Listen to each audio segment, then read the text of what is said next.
এখন কি কথা শোনা যাচ্ছে?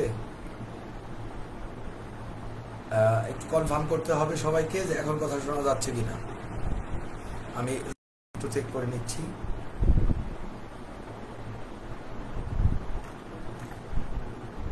এখন কথা শোনা যাচ্ছে কিনা একটু কনফার্ম করুন অনুগ্রহ করে।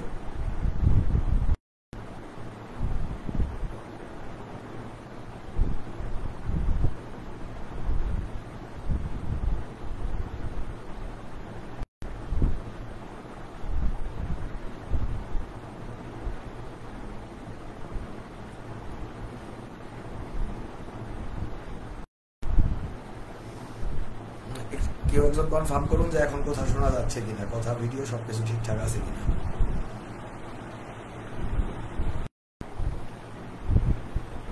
তাহলে আমি হ্যাঁ এখন শোনা যাচ্ছে, আমি নিজেই শুনতে পাচ্ছি আমার ডিভাইসে, তার মানে এখন ঠিক আছে।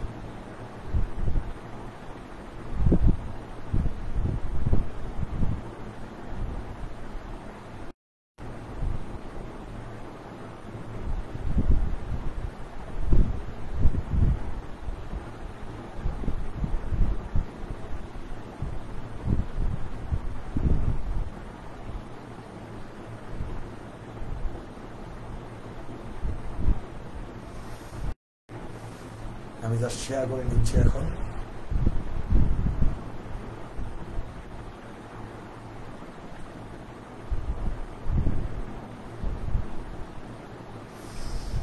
আমরা এবার আমাদের প্রশ্নোত্তরের সেকশনে সরাসরি চলে যাব। আমাদের অলরেডি একটু ডিস্টার্ব হয়ে গেল এই ভিডিও এবং ওই শব্দের প্রবলেমের কারণে, কাজে এবার আমরা প্রশ্নোত্তরের সেকশনে চলে যাব। আমাদের আসলে সর্বপ্রথম আপনারা কমেন্টসের আপনারা যে প্রশ্নগুলো করবেন তার উত্তরগুলো আমরা সরাসরি এখানে দেব। তবে শুরুতে আমি আরো শুরু করতে যাচ্ছি যে প্রশ্নগুলো আমাদের এর আগে করা হয়েছিল বা ইউটিউবে বা ইনবক্সে যে প্রশ্নগুলো আমাদের এখানে এসে জমে আছে, আসলে প্রচুর প্রশ্ন রোগীদের, এবং সেগুলোই আমরা ক্রমান্বয়ে দিতে চেষ্টা করব। প্রথম প্রশ্নটি আমরা দেখতে পাচ্ছি যে আমার ইউজার EA7GT নামে আমাদের ইউটিউবে এই কোশ্চেনটা করেছিলেন একজন পেশেন্ট, এবং তিনি যা বলেছিলেন তা হচ্ছে যে আমার কোলস টিউমার হয়েছিল, কোলন টিউমার হয়তো বা হবে, তিনি বলে কোলস টিউমার লিখেছেন। আমি অপারেশন করেছিলাম, তারপর ওই টিউমারের বায়োপসি রিপোর্ট করা হয়েছিল, তাতে রিপোর্ট এসেছিল ক্যান্সারের জার্ম ছিল, তাই আমি কেমো পুশ করেছিলাম,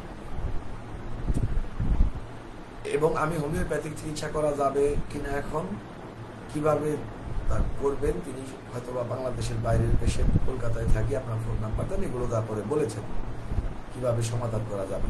প্রথম কথা হচ্ছে যে আপনি যে কোনো অবস্থায় থাকুন না কেন, হোমিওপ্যাথি একটি স্বয়ং সম্পূর্ণ এবং শক্তিশালী থেরাপিউটিক সিস্টেম এবং ট্রিটমেন্ট চিকিৎসা ব্যবস্থা, একটা পূর্ণাঙ্গ চিকিৎসা ব্যবস্থা, এবং এখানে মানুষের রোগকে আরোগ্য করার জন্য চিকিৎসা করা হয়।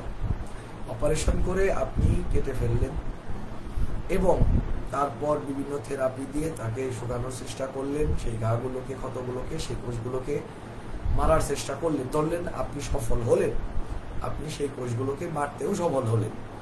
কিন্তু প্রশ্ন হচ্ছে আপনার শরীরে যে প্রথম ক্যান্সারটি দেখা দিল তখন তো আপনার কোষগুলো ভালো ছিল, তখন তো একটা কোষেও ক্যান্সারের যাকে আপনি ধারণ করছেন প্রবণতা, একটা কোষেও তো ছিল না, সবগুলো কোষ ভালো ছিল। সেই একদম ইনট্যাক্ট কোষের থেকে যদি হতে পারে, আপনি সেখানে পুড়িয়ে ফেললে আর হবে না, সেই নিশ্চয়তাটি কোথায়? সত্যিকার অর্থে এটা একটা প্রক্রিয়া, রোগের প্রক্রিয়া, রোগস প্রক্রিয়া, যেখানে একজন মানুষের শরীরে ক্রমান্বয়ে তার হেলথ ডেটোরিয়েট করছে, ক্যান্সারের তৈরি হওয়ার একটা উপযোগিতা তৈরি হচ্ছে, এবং একটা সময় মানুষের শরীরে ক্যান্সার দেখা দিচ্ছে স্বাস্থ্যের পদস্খলনের ফলস্বরূপ। তো সেই স্বাস্থ্যের পদস্খলনকে উন্নত করা হলো না, ক্যান্সারের যে মেকানিজমটা রয়েছে পেছনে, নেপথ্যে যে মেকানিজমটি রয়েছে তাকে ঠিক সংশোধন করা হলো না, কিন্তু আপনি ক্যান্সারকে কেটে ফেললেন। আমি অপারেশনের বিরুদ্ধে নই, যেখানে আর কোনো উপায় নেই সেখানে অপারেশন করবেন, থেরাপি দিবেন, দ্যাটস ওকে, ফাইন। কিন্তু কিন্তু প্রথম চেষ্টাটি হওয়া উচিত ছিল হোমিওপ্যাথিতে, কারণ এটাকে হোমিওপ্যাথিতে ওষুধের মাধ্যমে ক্যান্সারের আরোগ্য সম্ভব। হয়তো সব রোগীতে সম্ভব না, সেগুলো অনেকগুলো ফ্যাক্টরের উপর নির্ভর করে। একজন দক্ষ চিকিৎসক, প্রগনোসিস করতে সক্ষম চিকিৎসক বুঝতে পারে যে এই রোগীতে সম্ভব, এই রোগীতে সম্ভব নয়। সেখানে বয়স, রোগীর অতীত ইতিহাস, বংশের রোগ, তার লক্ষণের প্রকাশভঙ্গি, প্রাচুর্যতা, তার শরীরের অবস্থা, তার মন আবেগের অবস্থা, অনেকগুলো ফ্যাক্টরের উপর নির্ভর করে যে এই ক্যান্সারের রোগীটিকে সারানো যাবে নাকি যাবে না। কিন্তু একগাদা রোগী আছে যাদেরকে সারানো সম্ভব। বেশ কিছু রোগী আমার ক্লিনিকে ভালো হয়েছে। এখন কথা হচ্ছে যে যাদের ক্যান্সারে সারানো যাবে না তাদের বেলায় করণীয়, যদি হোমিওপ্যাথিতে কোনো ক্যান্সারের রোগীকে ভালো করতে না পারে, তাকে অন্য কোনো চিকিৎসা পদ্ধতি আরোগ্য দিতে ব্যর্থ হবে। একদম এটা প্রমাণিত সত্য। সবচাইতে শক্তিশালী থেরাপিউটিক সিস্টেম হোমিওপ্যাথিতে রোগীকে আরোগ্য করার চিকিৎসা রয়েছে। যদি এটা ব্যর্থ হয় তাহলে যেগুলোতে আরোগ্য করার উপায় নেই সেখানে তারা সফল হবে না। সহজ কথা। সেক্ষেত্রেও হোমিওপ্যাথি যে উপশম, যে আরাম, যে প্যালিয়েশন পেশেন্টকে দিতে পারে, অন্য কোনো চিকিৎসা পদ্ধতি এতটা পারে না। অর্থাৎ আপনার ক্যান্সার আরোগ্যযোগ্য হোক বা না হোক, ইভেন ক্যান্সারের মতো ভারী প্যাথোলজিযুক্ত রোগগুলো আরোগ্যযোগ্য হোক বা না হোক, হোমিওপ্যাথি সেখানে যে ফলাফলটি আপনাকে প্রদান করতে পারে তা অন্য কোনো চিকিৎসা পদ্ধতি পারে না। এবং শুরুতেই যদি হোমিওপ্যাথি কেসকে দূষিত না করে শুরুতেই যদি হোমিওপ্যাথিক ট্রিটমেন্ট পদ্ধতি অবলম্বন করা যায়, তাহলে শুরুর দিকে যদি ক্যান্সারের একদম ফার্স্ট গ্রেডে যদি চিকিৎসকের সাথে যোগাযোগ করেন, সঠিক হোমিওপ্যাথিক চিকিৎসক যিনি ক্লাসিক্যাল ওয়েতে, প্রপার ওয়েতে, হানিম্যানিয়ান ধারায় সত্যিকারের হোমিওপ্যাথিক চিকিৎসা প্রদান করেন, সেই চিকিৎসকের কাছে যদি শুরুতেই রোগীরা যোগাযোগ করেন, সেই ক্ষেত্রে অধিকাংশ ক্যান্সারের রোগী ভালো হবে। যে রোগীগণ যাবে তাদের মধ্যে থেকে অধিকাংশ ভালো হওয়ার পসিবিলিটি আছে। তো এই হচ্ছে আপনার প্রশ্নের উত্তর। আমি আরো কিছু প্রশ্নের উত্তর, মানে আরো কিছু প্রাসঙ্গিক আলোচনা করে নিলাম। তো আশা করি ব্যাপারটি আপনাদের কাছে সুস্পষ্ট হয়েছে, স্বচ্ছ হয়েছে। আমি আপনাদের প্রশ্নের প্রত্যাশা করছি, কারণ এটা আসলে লাইভ প্রোগ্রাম। এখানে আপনারা যে প্রশ্নগুলো করবেন সেগুলোর উত্তর আমরা কিন্তু সরাসরি দেব। তো এবার একজন বলছেন, আসসালামু আলাইকুম স্যার, কেমন আছেন? জি পলাশ ভাই, আমি ভালো আছি মাশাআল্লাহ, আপনি ভালো আছেন আশা করি। তো এবার আমরা আরেকটা প্রশ্ন নিচ্ছি। এখানে আব্দুল জব্বার বলছেন, স্যার হোমিও ওষুধে কি বাচ্চাদের অ্যাজমা, ব্রঙ্কাইটিস, নিউমোনিয়া ভালো হয়? প্লিজ স্যার জানাবেন। অ্যাজমা, ব্রঙ্কাইটিস, নিউমোনিয়া এই তিনটি হোমিওপ্যাথিতে ভালো হয় এবং খুব ভালো মতো ভালো হয়। আপনারা বহু সময় দেখবেন, আমি দেখি অন্তত পক্ষে, যে এই নিউমোনিয়াতে কোল্যাপস করেছিল লাং এবং তার ক্ষত নিয়ে বহু বছর পরে আমাদের কাছে আসে, সেটা পর্যন্ত হোমিওপ্যাথিতে ভালো হয়। অ্যাজমা, ব্রঙ্কাইটিস বা এগুলোর অ্যালোপ্যাথিক ট্রিটমেন্ট নেই হোমিওপ্যাথিতে। অ্যালোপ্যাথিতে আসলে অ্যাকচুয়ালি কন্ট্রোল করা হয়, আরামে রাখা হয়, বিভিন্ন ধরনের ব্রঙ্কোডিলেটর দিয়ে শ্বাসকষ্টটা দূর করা হয়। কিন্তু হোমিওপ্যাথিতে এর কিন্তু চমৎকার চিকিৎসা রয়েছে। এবং নিউমোনিয়াও চিকিৎসা তো অবশ্যই রয়েছে, তবে নিউমোনিয়াতে অনেক সময় এমন সিচুয়েশন হয়, এমন বাজে অবস্থা হয়, সেখানে অনেক সময় হাসপাতালে রেখে ট্রিটমেন্ট করতে হয়। সেটা ওষুধের আমাদের সক্ষমতা কম, ব্যাপারটি এরকম নয়। জাস্ট ইমার্জেন্সি সিচুয়েশনে হাসপাতালে, আমাদের যদি বাংলাদেশে হোমিওপ্যাথিক প্রপার হাসপাতাল থাকতো, প্রপার হোমিওপ্যাথিক হাসপাতাল থাকতো, তাহলে এই লাইনগুলো বলার তেমন প্রয়োজন থাকতো না। তো সতর্কতার জন্য শুধু এটুকু বলে দিলাম যে নিউমোনিয়া ভালো তো হয়, কিন্তু অনেক সময় এমন সিচুয়েশন থাকে যেখানে আপনাকে হাসপাতালে শরণাপন্ন হলেও হতে পারে। তো আশা করি এই প্রশ্নটির উত্তর আব্দুল জব্বার আপনি আপনার কাছে স্বচ্ছ। আমি এরপরের প্রশ্ন নিচ্ছি।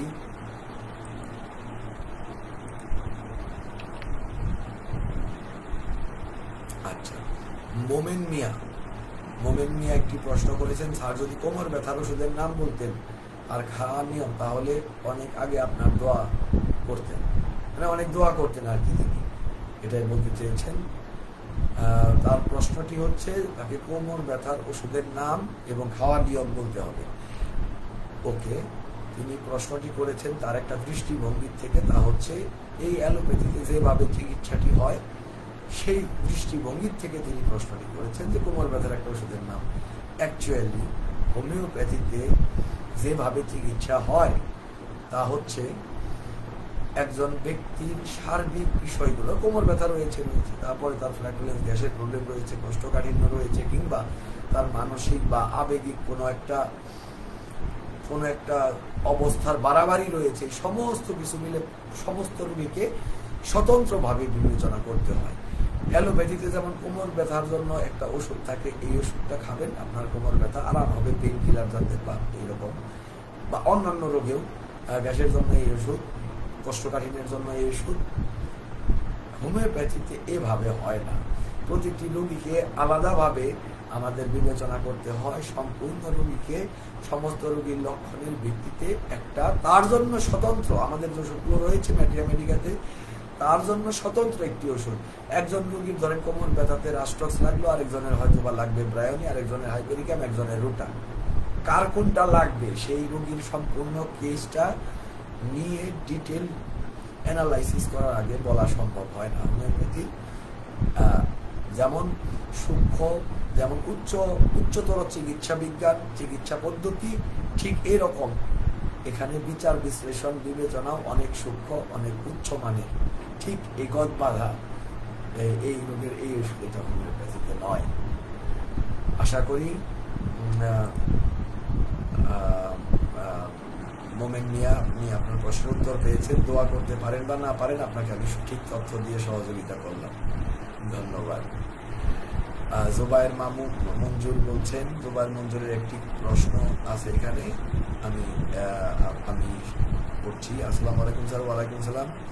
ডায়াবেটিসের জটিলতা, neuropathy, gangrene, fatty liver, gastro problem, nephropathy ইত্যাদি জায়গায় হোমিওপ্যাথি কেমন সাপোর্ট দিতে পারে? ওকে, এবার আমি আপনাদেরকে আপনার নিজেই প্রশ্নের উত্তর বুঝতে পারবেন। অ্যাকচুয়ালি সাপোজ একজন মানুষের সবচাইতে গুরুত্বপূর্ণ ব্যাপার হচ্ছে তার মন, তার আবেগ, তারপর যদি শরীরের অঙ্গ প্রত্যঙ্গগুলোর ব্যাপারে যায় তাহলে তার ব্রেন, মানে মস্তিষ্ক এবং স্নায়ুতন্ত্র, কারণ সেটা নষ্ট হলে পরে তো সব গন্ডগোল। এবার হোমিওপ্যাথি এই রোগীদেরকে অসংখ্য রোগী আপনি দেখতে পাবেন ভালো করেছে, অর্থাৎ মানুষের সবচাইতে গভীর, সবচাইতে উচ্চতম রোগগুলোকেই সে ভালো করতে পারে, সক্ষম। অসংখ্য প্রমাণ রয়েছে, অসংখ্য প্রমাণ। সেখানে ডায়াবেটিস অ্যাকচুয়ালি আমাদের মেটাবলিজমিক ডিজিজ, আমাদের এন্ডোক্রাইনের, আমাদের গ্ল্যান্ডের একটা গন্ডগোল, সেই সাথে যা সেন্টার করে আমাদের গ্যাস্ট্রো ইন্টেস্টাইনাল সিস্টেমে। তো এত উচ্চ পর্যায়ের রোগ যদি ভালো হতে পারে, তার সাথে তুলনামূলকভাবে অনেক নিম্ন পর্যায়ের রোগটা কেন ভালো হবে না? প্রথম কথা হচ্ছে আমি ডায়াবেটিসের কথা বললাম, এরপর যে তার জটিলতাগুলো আছে সেগুলো হোমিওপ্যাথিতে কনফার্ম নিরসন করা যায়। আমার এক্সপিরিয়েন্স থেকেও আমি অনেক বলতে পারি।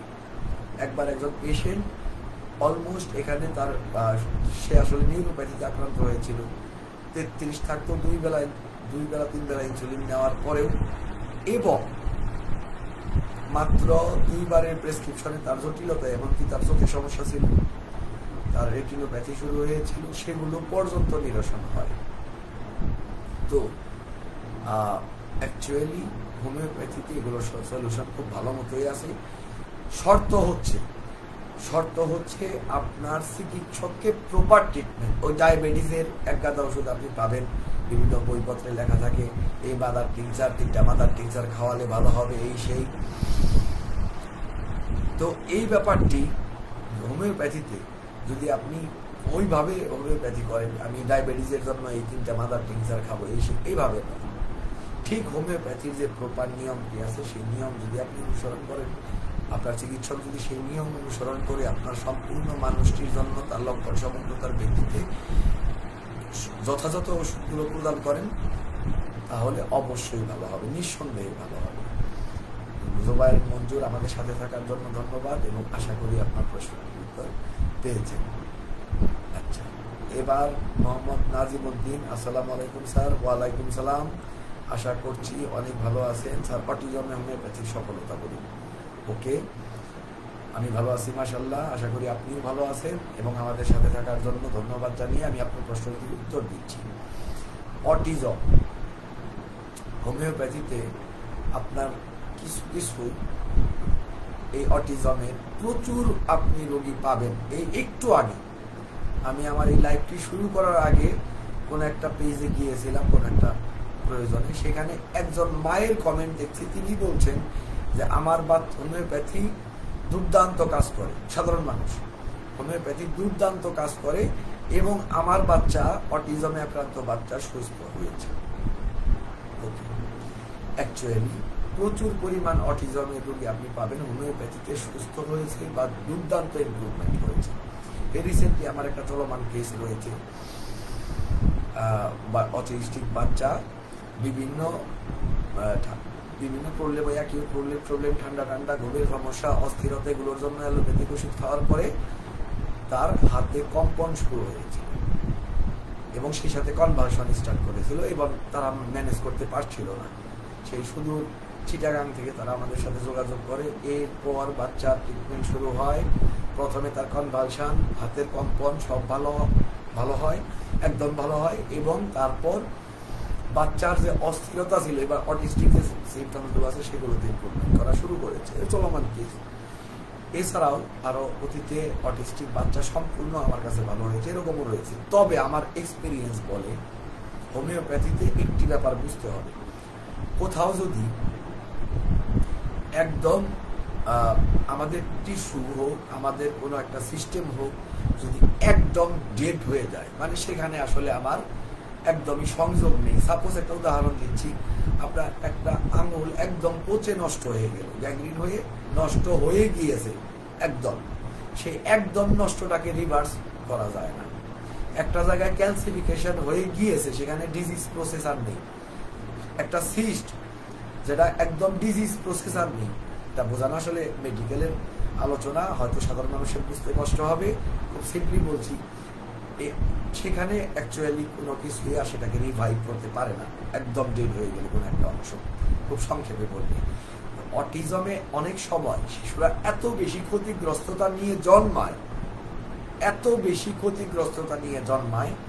যে অনেক সময় আছে সম্পূর্ণ আরোগ্য করা যায় না, সম্পূর্ণ রিভাইভ করা যায় না। কিন্তু মানে প্রত্যেকটা পার্টিকুলার কেসে হোমিওপ্যাথি অটিজমের বাচ্চাটিকে অবশ্যই সহযোগিতা করতে পারে, একটি পর্যায় পর্যন্ত পক্ষে উন্নতি আনতে পারে। অনেক ক্ষেত্রে সম্পূর্ণ ভালো হবে, কন্ডিশন অত বেশি বাজে না থাকলে, মাইল্ড থাকলে ভালো হবে। কিন্তু যদি অতিরিক্ত মাত্রায় বাজে অবস্থা থাকে, সেই ক্ষেত্রে হয়তোবা তাকে সম্পূর্ণ সুস্থ করা যাবে না। আমি ট্রিটমেন্ট করার সময় এটা আমার পেশেন্টদের বলেই নিই যে এটা আনপ্রেডিক্টেবল অনেক সময়।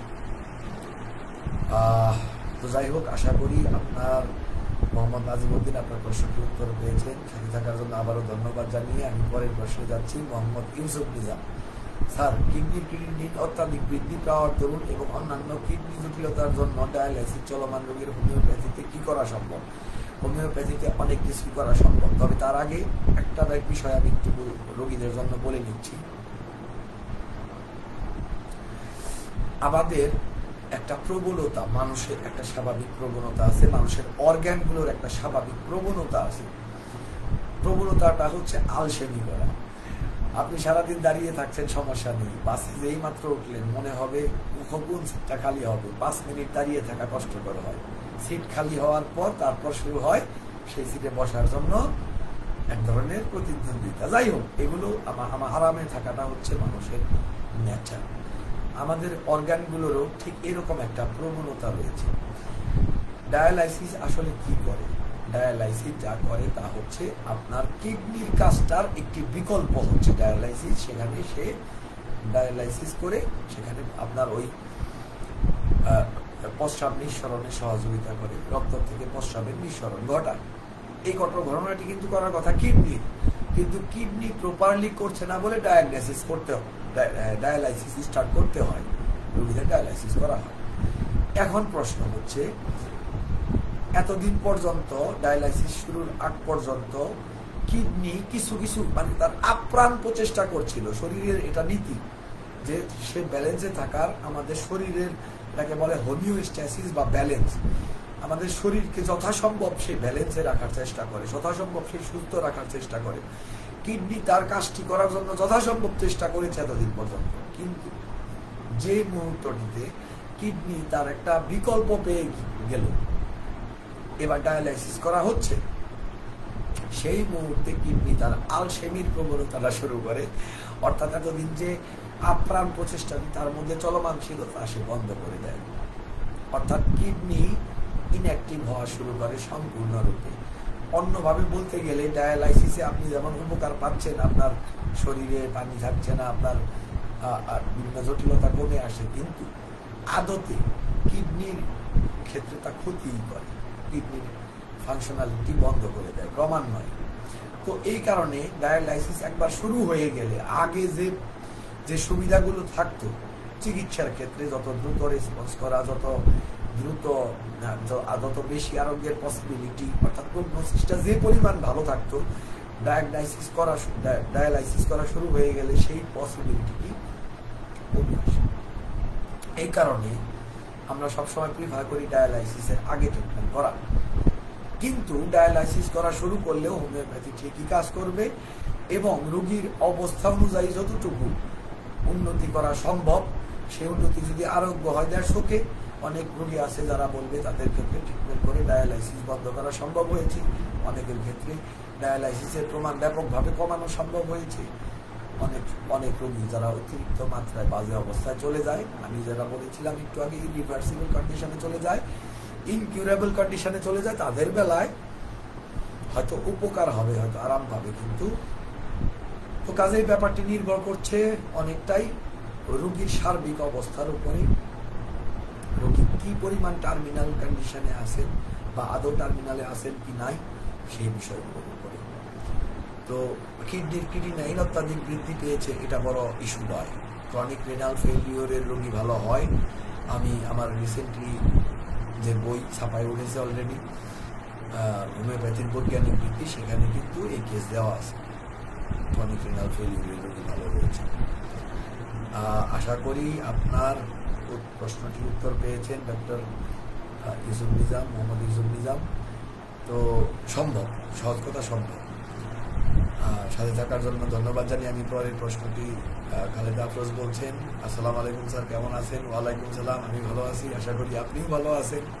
অনেকদিন পরে আমাদের লাইভে দেখা হলো আমাদের। মোহাম্মদ নিজামউদ্দিন বললেন, আরেকটি প্রশ্ন হলো বায়োকেমিক নিয়ে কিছু বলুন, হোমিওপ্যাথি সমাজে এই বিষয়ে স্বচ্ছ হওয়া দরকার, রোগীদের উপর প্রয়োজন। ওকে, শুধু বায়োকেমিক নিয়ে কেন বলবো আমি? আজকে ডিসকাশনটা রোগীদের জন্য, রোগীদের যা জানা দরকার হোমিওপ্যাথিক ওষুধ সম্বন্ধে সে প্রসঙ্গেই বলি, যেহেতু প্রসঙ্গটি হচ্ছে অ্যাকচুয়ালি এই যে বায়োকেমিক দিয়ে যে চিকিৎসা পদ্ধতি, প্যাটেন্ট দিয়ে, আবার এখন জানি অনেক কিছু আছে প্যাটেন্টের মধ্যে, আর সিরিজ কি কি সিরিজ রয়েছে, সেগুলো দিয়ে ট্রিটমেন্ট করা হয়। তো এগুলোর কতটুকু বিজ্ঞানসম্মত, কতটুকু মানুষের উপকার করে না করে, আমি এগুলো ব্যবহার করিনি, আমি তা বলতে পারবো না। কিন্তু সত্যিকারে হোমিওপ্যাথিক নীতি অনুসারে, হোমিওপ্যাথিক নীতি অনুযায়ী এই বিষয়গুলো অন্তর্ভুক্ত নয়। এগুলো বায়োকেমিক দিয়ে যদি কেউ চিকিৎসা করে, তার বলা উচিত যে সে বায়োকেমিক চিকিৎসক, তার হোমিওপ্যাথিক চিকিৎসক না বলাই উচিত। কিংবা এই প্যাটেন্ট মলম এগুলো দিয়ে যারা ট্রিটমেন্ট করেন, এই সিরিজ দিয়ে যারা, এই কম্বিনেশন মেডিসিন, মিশ্রপ্যাথি এগুলো দিয়ে যারা চিকিৎসা করেন, তাদের বলা উচিত আমরা হোমিওপ্যাথি করি না, আমরা আমাদের মতো একটা ট্রিটমেন্ট সিস্টেম পরিচালনা করি। অ্যাকচুয়ালি এগুলো হোমিওপ্যাথির অন্তর্ভুক্ত নয়। এবং এই যে আজকে যে বিষয়গুলো নিয়ে আলোচনা হলো, অনেক জটিল জটিল বিষয়, সাপোজ ক্যান্সার নিয়ে আলোচনা হলো, ডায়াবেটিসের বিভিন্ন ধরনের জটিলতা নিয়ে আলোচনা হলো, এগুলো কিন্তু এইসব মিক্সোপ্যাথি, প্যাটেন্ট, সিরিজ এগুলো দিয়ে আরোগ্য সম্ভব নয়। এগুলো যদি আপনি আরোগ্য করতে চান, একদম প্রপার হোমিওপ্যাথি যা সম্পূর্ণ ব্যক্তিকে উন্নত করে, এই সম্পূর্ণ ব্যক্তিকে উন্নত করার হোমিওপ্যাথিতে এত ওষুধ প্রয়োজন পড়ে না। শক্তি, পেশেন্টের যে ইমিউনিটি আছে, তার যে ডিফেন্স মেকানিজম আছে, তাকে শক্তিশালী করার জন্য, তাকে স্টিমুলেট করার জন্য যতটুকু ওষুধের দরকার ঠিক ততটুকুই পড়ে। এখানে এত ওষুধের প্রয়োজন পড়ে না। তো কাজেই প্রপার হোমিওপ্যাথিক চিকিৎসক যিনি আপনার একদম সম্পূর্ণ ডিটেল কেস রেকর্ড করবেন, আপনার কাগজপত্র সবগুলো দেখবেন, আপনার শরীর, আপনার রোগ, আপনার মন, আপনার আবেগ, আপনার বংশের ইতিহাস, আপনার সার্বিক অবস্থা, সার্বিক ধরন, গঠন, প্রকৃতি সমস্ত কিছু নিয়ে আপনার জন্য আপনাকে সেই আপনার ডিফেন্স মেকানিজমকে, আপনার প্রতিরক্ষা ব্যবস্থাকে, আপনার স্বাস্থ্য ব্যবস্থা, আপনার ভিতরে স্বাস্থ্য ব্যবস্থাকে যে বিষয়টি উন্নত করতে পারবে, তাকে শুধুমাত্র শক্তি বৃদ্ধি করার জন্য, তাকে উদ্দীপিত করার জন্য চিকিৎসক ওষুধ প্রদান করবেন। এটাই হচ্ছে সত্যিকারের হোমিওপ্যাথিক চিকিৎসা, এটা হচ্ছে প্রপার হোমিওপ্যাথিক চিকিৎসা। তো কাজেই সেখানে এই ওষুধ দিয়ে আপনার এই উপকার করছে, এই ওষুধ দিয়ে উপকার করছে, এটা খান মাথা ব্যথার জন্য, এটা খান পেট ব্যথার জন্য, এটা খান আপনার বমি ভাবের জন্য, এগুলো হোমিওপ্যাথি নয়। হোমিওপ্যাথিতে এগুলোর জন্য আলাদা আলাদা ওষুধের দরকার পড়ে না। কাজেই বায়োকেমিক, সিরিজ, হাবি, এই সমস্ত যে হাবি আছে যেগুলো হোমিওপ্যাথি নয় আসলে, সেগুলোতে রোগীরা বেশিরভাগ ক্ষেত্রে প্রতারিত হন এবং পরে দুর্নামটা হয় হোমিওপ্যাথি। তারা বলেন হোমিওপ্যাথি খেয়েছি 10 বছর, কিচ্ছু হয়নি আমার রোগের, কিন্তু আসলে তিনি জীবনে একদিনও হোমিওপ্যাথি খান। বাস্তবতা হলো এটা। তো নাজিমউদ্দিন, আশা করি আপনার প্রশ্নটির উত্তর পেয়েছেন এবং গুরুত্বপূর্ণ এই প্রশ্নটির জন্য আপনাকে ধন্যবাদ। সত্যিকার এই রোগীদের এই ব্যাপারটি স্বচ্ছ হওয়া দরকার। সাথে থাকার জন্য ধন্যবাদ। খালেদা আফরোজ একটা প্রশ্ন করেছেন, হঠাৎ মাথা ঘোরা কি রোগের লক্ষণ হতে পারে? জি, আপনি স্বাভাবিক অবস্থা, রোগ লক্ষণ বলতে যা বোঝায় তা হচ্ছে আপনি স্বাভাবিক, আমরা যেভাবে থাকি। একটা জিনিস লক্ষ্য করুন, আমরা স্বাভাবিক থাকলে কি হয়, আমার যে একটা নাক আছে, এটা কতক্ষণ আমরা মনে রাখি না, নাকের অনুভূতিটা থাকে না, মানে নাক যে আছে এই অনুভূতিটা থাকে, আজ করে না। কিন্তু যেই সর্দি হয়, এবার নাকে চুলকানি, হাঁচি, নাক ভারী হয়ে আছে, নাক বন্ধ হয়ে আছে, এই নাক খোলে নাক বন্ধ হয়, হাজার ভাবে আমার নাকের কথাটাকে মনে করতে হয়। ঠিক এভাবে যদি বিবেচনা করেন, আমাদের হাতে ব্যথা কতক্ষণ মনে রাখি আমার হাত আছে, কিন্তু যেই মাত্র ব্যথা শুরু করে, এবার আমার একটা হাত আছে।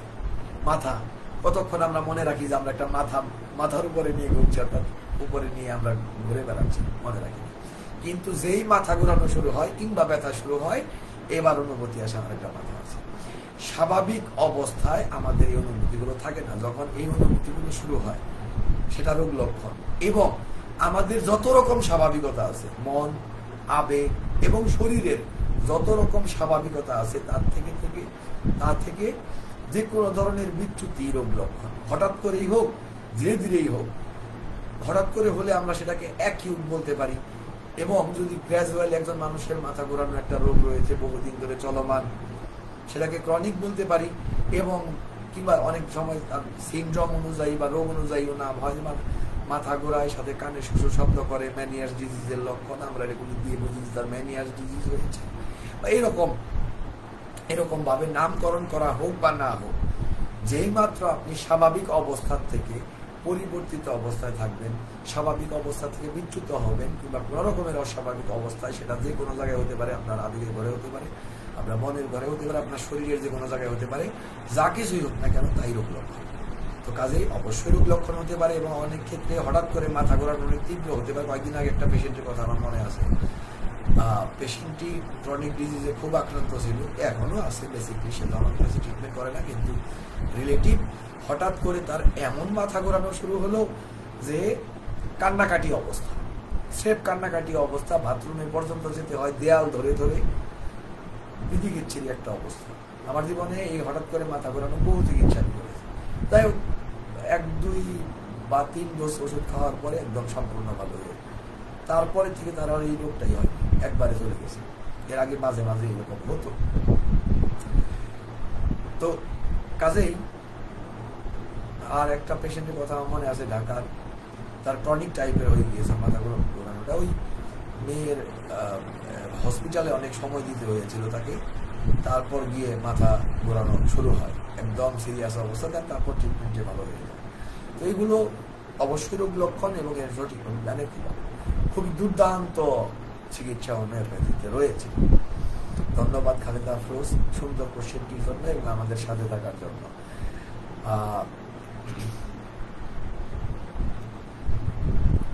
মোহাম্মদ আজিমউদ্দিন শুকরিয়া জানিয়েছেন, আপনাকেও ধন্যবাদ। মাহমুদা দীপা সালামু আলাইকুম। ওয়ালাইকুম সালাম। চামড়ার নিচে শক্ত টিউমারে হোমিওপ্যাথির সফলতা কেমন? চামড়ার নিচে শক্ত টিউমার বলতে, শক্ত টিউমারটা প্রশ্নবিদ্ধ বিষয়, এই কারণটা আমি একটু বলে নিচ্ছি। সচরাচর চামড়ার নিচে যে ধরনের টিউমারগুলো হয় তা হচ্ছে বিনাইন টিউমার, লাইপোমা বা এই লাইপোমাটোস বা এই জাতের, সেগুলো নরম হয়। অনেক সময় যে চর্বির টিউমার বলে দেওয়া হয়, বিভিন্ন জায়গায় হয়, অনেকের অনেক বেশি হয়, 25-30টা করেও হয়। তো এগুলো হোমিওপ্যাথিতে আসলে এই যে কোনো টিউমার, শক্ত, নরম, লাইপোমাটোস সবগুলোর ট্রিটমেন্ট আছে। তবে বিনাইন টিউমারটা আসে বংশের থেকে এবং এটা খুব স্লোলি আরাম হয়, কারণ সেই শিকড় থেকে সারাতে গেলে, অনেক গভীর থেকে সারাতে গেলে যথেষ্ট সময় লাগে। তো রোগীরা অত ধৈর্য রাখতে পারে না। এই কারণে শুধু কেউ যদি ওই লাইপোমা নিয়ে আসে, তাহলে আমি সচরাচর বলি যে আপনার যদি অন্য কোনো প্রবলেম না থাকে ট্রিটমেন্ট করার দরকার নেই। অন্য প্রবলেম থাকলে আপনি আপনার তার সাথে এটা আমি চালিয়ে যান, তাহলে ধৈর্য রাখতে সুবিধা হবে। এই তবে ট্রিটমেন্ট কিন্তু ওগুলোর আছে। এবার শক্ত টিউমারের ব্যাপারে আসি। শক্ত টিউমার যদি হয় সেক্ষেত্রে 2 রকমের হতে পারে। একটা হচ্ছে অ্যাকচুয়ালি এটা চামড়ার নিচে হাড়ের টিউমার, যাকে বলা হয় এক্সোস্টোসিস, হাড়ের বিবৃতিটা বর্তমান সময়ে বেশি হয়। আরো ক্যালসিয়ামের ওষুধ, অ্যালোপ্যাথিক ওষুধ, ইনজেকশন এগুলো খাওয়ার জন্য অনেক সময় যেগুলো সিনথেসিস করতে পারে না শরীর, বিভিন্ন জায়গায় জমায়। এরকম বহু রোগী আমি পেয়েছি শুধু ক্যালসিয়াম খেয়ে শরীরে হাড় বাড়িয়ে নিয়ে এসেছে এবং তার চিকিৎসা করে ভালো হয়ে গিয়েছে। সম্ভবত আমার বৈজ্ঞানিক ভিত্তি বইটাতে এরকম একটা কেসে কাগজপত্র দেওয়া আছে, মুশকুরানি এরকম পেয়েছি, বহু ভালো হয়েছে এক্সোস্টোসিস, 1-2 নয়। এগুলো হচ্ছে শক্ত টিউমার, যেগুলো আসলে হাড়ের বিবৃতি, হাড়ের টিউমার। আরেকটা শক্ত টিউমার যেটা আসলে হাড়ের নয়, চামড়ার নিচে কোন একটা পার্টিকুলার জায়গায় শক্ত টিউমার, এটা কিন্তু কিছুটা দুশ্চিন্তার বিষয় হতে পারে। যদি তাই হয়, লাইপোমাটোস টিউমার নয়, কোন একটা পার্টিকুলার জায়গায় প্রচন্ড শক্ত ধরনের, যে শক্ত বলছেন এই কারণে বলছি, দৃঢ় ফার্ম শক্ত টিউমার, এটা অবশ্যই খুব ভালো মতো মনিটর করা উচিত। এবং সহজ কথা হচ্ছে এই টিউমার, যে এই শক্ত টিউমার বা এক্সোস্টোসিস, এগুলোতে খুব ভালো মানে দ্রুত রেসপন্স করার মতো হোমিওপ্যাথিক চিকিৎসা রয়েছে। লাইপোমাটোস টিউমারে যেরকম আমি দীর্ঘ সময় লাগতে পারে বলে উল্লেখ করেছি, এখানে তুলনামূলক কম সময় লাগে, তবে ট্রিটমেন্ট রয়েছে। সফলতা খুবই ভালো সফলতা। যদি আপনার লাইপোমাটোস হয় সেটাতেও হোমিওপ্যাথি সফল হওয়া সম্ভব, কিন্তু এত লম্বা সময় লাগতে পারে, রোগীর ধৈর্য থাকবে না, এই কারণে অনেকে বলবে কিছু হয় না। এটা আমি শুরুতেই সতর্ক থাকি, রোগীদেরকে শুরুতেই বলে দিই। কিন্তু যদি শক্ত টিউমার হয় সত্যিকারের, কিংবা এক্সোস্টোসিস হয়, মানে হাড়ের টিউমার, হাড়ের বিবৃদ্ধি হয়, তাহলে সেটা আরামসে ভালো হবে, মানে দ্রুত রেসপন্স করার পসিবিলিটি থাকে। মাহমুদা দীপ, আশা করি আপনি আপনার প্রশ্নটার উত্তর পেয়েছেন আমার কাছ থেকে, এবং সাথে থাকার জন্য, কোশ্চেন করার জন্য অন্তর থেকে ধন্যবাদ জানাচ্ছি। জাযাকাল্লাহ। খালেদা আফরোজের আরেকটা কোশ্চেন দেখতে পাচ্ছি, কোন ওষুধের পার্শ্ব প্রতিক্রিয়া হিসেবে পা ফুলে যাওয়ায় কি কি জটিলতা হতে পারে? আসলে এই প্রশ্নটা মানে ঠিক অস্পষ্ট একটা প্রশ্ন হয়ে গেল। অ্যাকচুয়ালি পার্শ্ব প্রতিক্রিয়ায় কেন পা ফুলবে সেটা একটা কোশ্চেন। যদি ওষুধের পার্শ্ব প্রতিক্রিয়ায় হয়ে থাকে, পা ফোলাটা বড় সমস্যা নয়, তাহলে সেখানে সমস্যা হচ্ছে তার পাটা কেন ফুলেছে। সেখানে আমরা most of the time, almost all the time আমরা দেখব তার কিডনিতে ঝামেলা করেছে এলোপ্যাথিক ওষুধ। লিভার থেকেও হতে পারে, হার্ট থেকেও হতে পারে, তবে সেগুলো খুব কম। বেসিকলি এই ক্ষেত্রগুলোতে আমরা দেখতে পাই তার কিডনি অ্যাফেক্টেড হয়েছে অ্যালোপ্যাথিক ওষুধে। আরেকটা কারণে হতে পারে, সেটা আমি পরে বলছি। সেই ক্ষেত্রে সেই ওষুধ দ্রুত বন্ধ করা জরুরি, চিকিৎসকের সাথে দ্রুত কনসাল্ট করা জরুরি, এবং তার সমস্যাটি নিরসন করাটা খুব জরুরি। আরেকটা কারণে হতে পারে, তা হচ্ছে অ্যালার্জিক রিয়াকশন। সেখানে যদি এই পার্টিকুলার সেই পেশেন্টের কোনো কারণে পা ফুলে যায়, সেখানে পানি জমবে না, ফুলে থাকবে, চাপ দিলে গর্ত হবে না, এবং অ্যালার্জির আরও যদি কোনো সাইন সিমটমস থাকে, চুলকানি টুলকানি, সেগুলোও থাকতে পারে। এই অ্যালার্জিক রিয়াকশন থেকে যদি হয়, সেক্ষেত্রে ব্যাপারটা সিরিয়াস নয়, তবে সেখানেও সেই ওষুধটি যা তিনি খাচ্ছিলেন তা অবশ্যই বন্ধ করতে হবে, কারণ আপাতত পায়ে হয়েছে, পরে অন্য কোনো জায়গায় হলে অনেক প্রবলেম হবে। অর্থাৎ পা ফোলাটা কিন্তু প্রবলেম না, প্রবলেমটা হচ্ছে কেন পাটা ফুললো, কোন জায়গায় অ্যালোপ্যাথিক ওষুধটা প্রবলেম তৈরি করেছে, এটা প্রবলেম, এটা দেখতে হবে। তো আশা করি খালেদা আফরোজ আপনি এই ব্যাপারটি পরিষ্কার হয়েছে আপনার কাছ থেকে।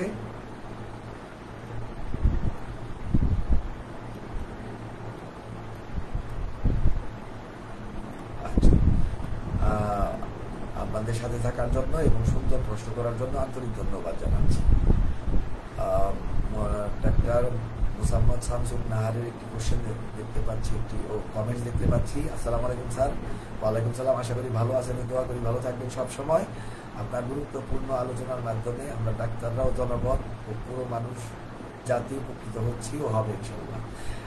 আলহামদুলিল্লাহ, এটা আমার জন্য সুখের বিষয়। আসলে উদ্দেশ্য তো তাই যে আমাদের মানুষ, আমাদের রোগীগণ যে হাহাকারপূর্ণ একটি অবস্থায় আছেন, তা থেকে যেন উত্তরিত হতে পারেন, যেখানে আমাদের হোমিওপ্যাথি মানুষের আরোগ্যকারী চিকিৎসাটি রয়েছে। তো মুশকিল হলো হোমিওপ্যাথি সম্বন্ধে মানুষ কম জানে, তার চাইতেও বড় মুশকিল হলো হোমিওপ্যাথি সম্বন্ধে যা মানুষ জানে তার বহু কিছু হয়তো ভুল জানে, ভুল জায়গার থেকে ভুল জিনিস তারা জেনেছেন। এখানে আমি এটুকু বলতে পারি যে এখানে সঠিক তথ্যগুলো পাবেন, সঠিক তথ্য জানতে পারবেন, এবং আপনার স্বাস্থ্যের ব্যাপারে সিদ্ধান্ত নিতে তা আপনাকে অবশ্যই নিঃসন্দেহে সহযোগিতা করবে। ধন্যবাদ মুসাম্মদ শামসুল নাহার আমাদের সাথে থাকার জন্য এবং সুন্দর একটি কমেন্টস। সারিয়া বিনতে মাহফুজ কমেন্টস করেছেন, সালামু আলাইকুম স্যার। ওয়ালাইকুম সালাম। আপনার কাছে আমার একটা প্রশ্ন হলো, প্রচন্ড দাবদাহ বা এই গরমে হিট স্ট্রোক বা গরমের ক্ষতিকর প্রভাব থেকে প্রতিরক্ষামূলক কোনো ব্যবস্থা হোমিওপ্যাথিতে আছে কি? আচ্ছা, প্রতিরক্ষা বলতে বোঝায় হচ্ছে আমি আগে কোন একটা ওষুধ খেয়ে নেব এবং তারপর আমাকে দাবদাহ বা আমাকে ওই গরমে কিছু করবে না, ব্যাপারটি এরকম কি আসলে পসিবল? হোমিওপ্যাথির একটি মূলনীতি আমি বলে দিচ্ছি, হোমিওপ্যাথি কোনো স্বাভাবিক অবস্থাকে অস্বাভাবিক করতে পারে না। যদি করতো তাহলে আপনার সেটাকে সাইড এফেক্ট বলতেন। হোমিওপ্যাথির সঠিক হোমিওপ্যাথির এই সাইড এফেক্টটি নেই, কিন্তু যে কোনো অস্বাভাবিক অবস্থাকে হোমিওপ্যাথি স্বাভাবিক করতে পারে, সেটা যে ধরনেরই হোক না কেন। এই যে প্রচন্ড দাবদাহ এবং হিট স্ট্রোক বা যে কোনো ধরনের যে গরমের যে ক্ষতিকর প্রতিরক্ষামূলক ব্যবস্থাগুলো আপনাকে নিতে হবে আপনার ম্যানুয়ালি, অর্থাৎ ওষুধ নয়। আপনি একটু ঠান্ডা জায়গা, একটু রেস্ট নিয়ে কাজ করা, পর্যাপ্ত পরিমাণ পানি পান করা, হাত মুখ ধোয়া, মানে শরীরকে পানি দেওয়া এবং সেই সাথে সেই সমস্ত খাবার খাওয়া যা আপনাকে উত্তেজিত করবে না, আপনার ব্লাড সার্কুলেশন অনেক বেশি বাড়িয়ে দেবে না। এই যে সতর্কতাগুলো রয়েছে এগুলো আপনি প্রতিরক্ষামূলকভাবে ব্যবহার করতে পারেন। তবে হোমিওপ্যাথিতে যা রয়েছে তা হচ্ছে এই হিট স্ট্রোক, এই গরমের ক্ষতিকর প্রভাব থেকে বহু ধরনের যে রোগগুলো বা রোগ লক্ষণগুলো উৎপত্তি হয়,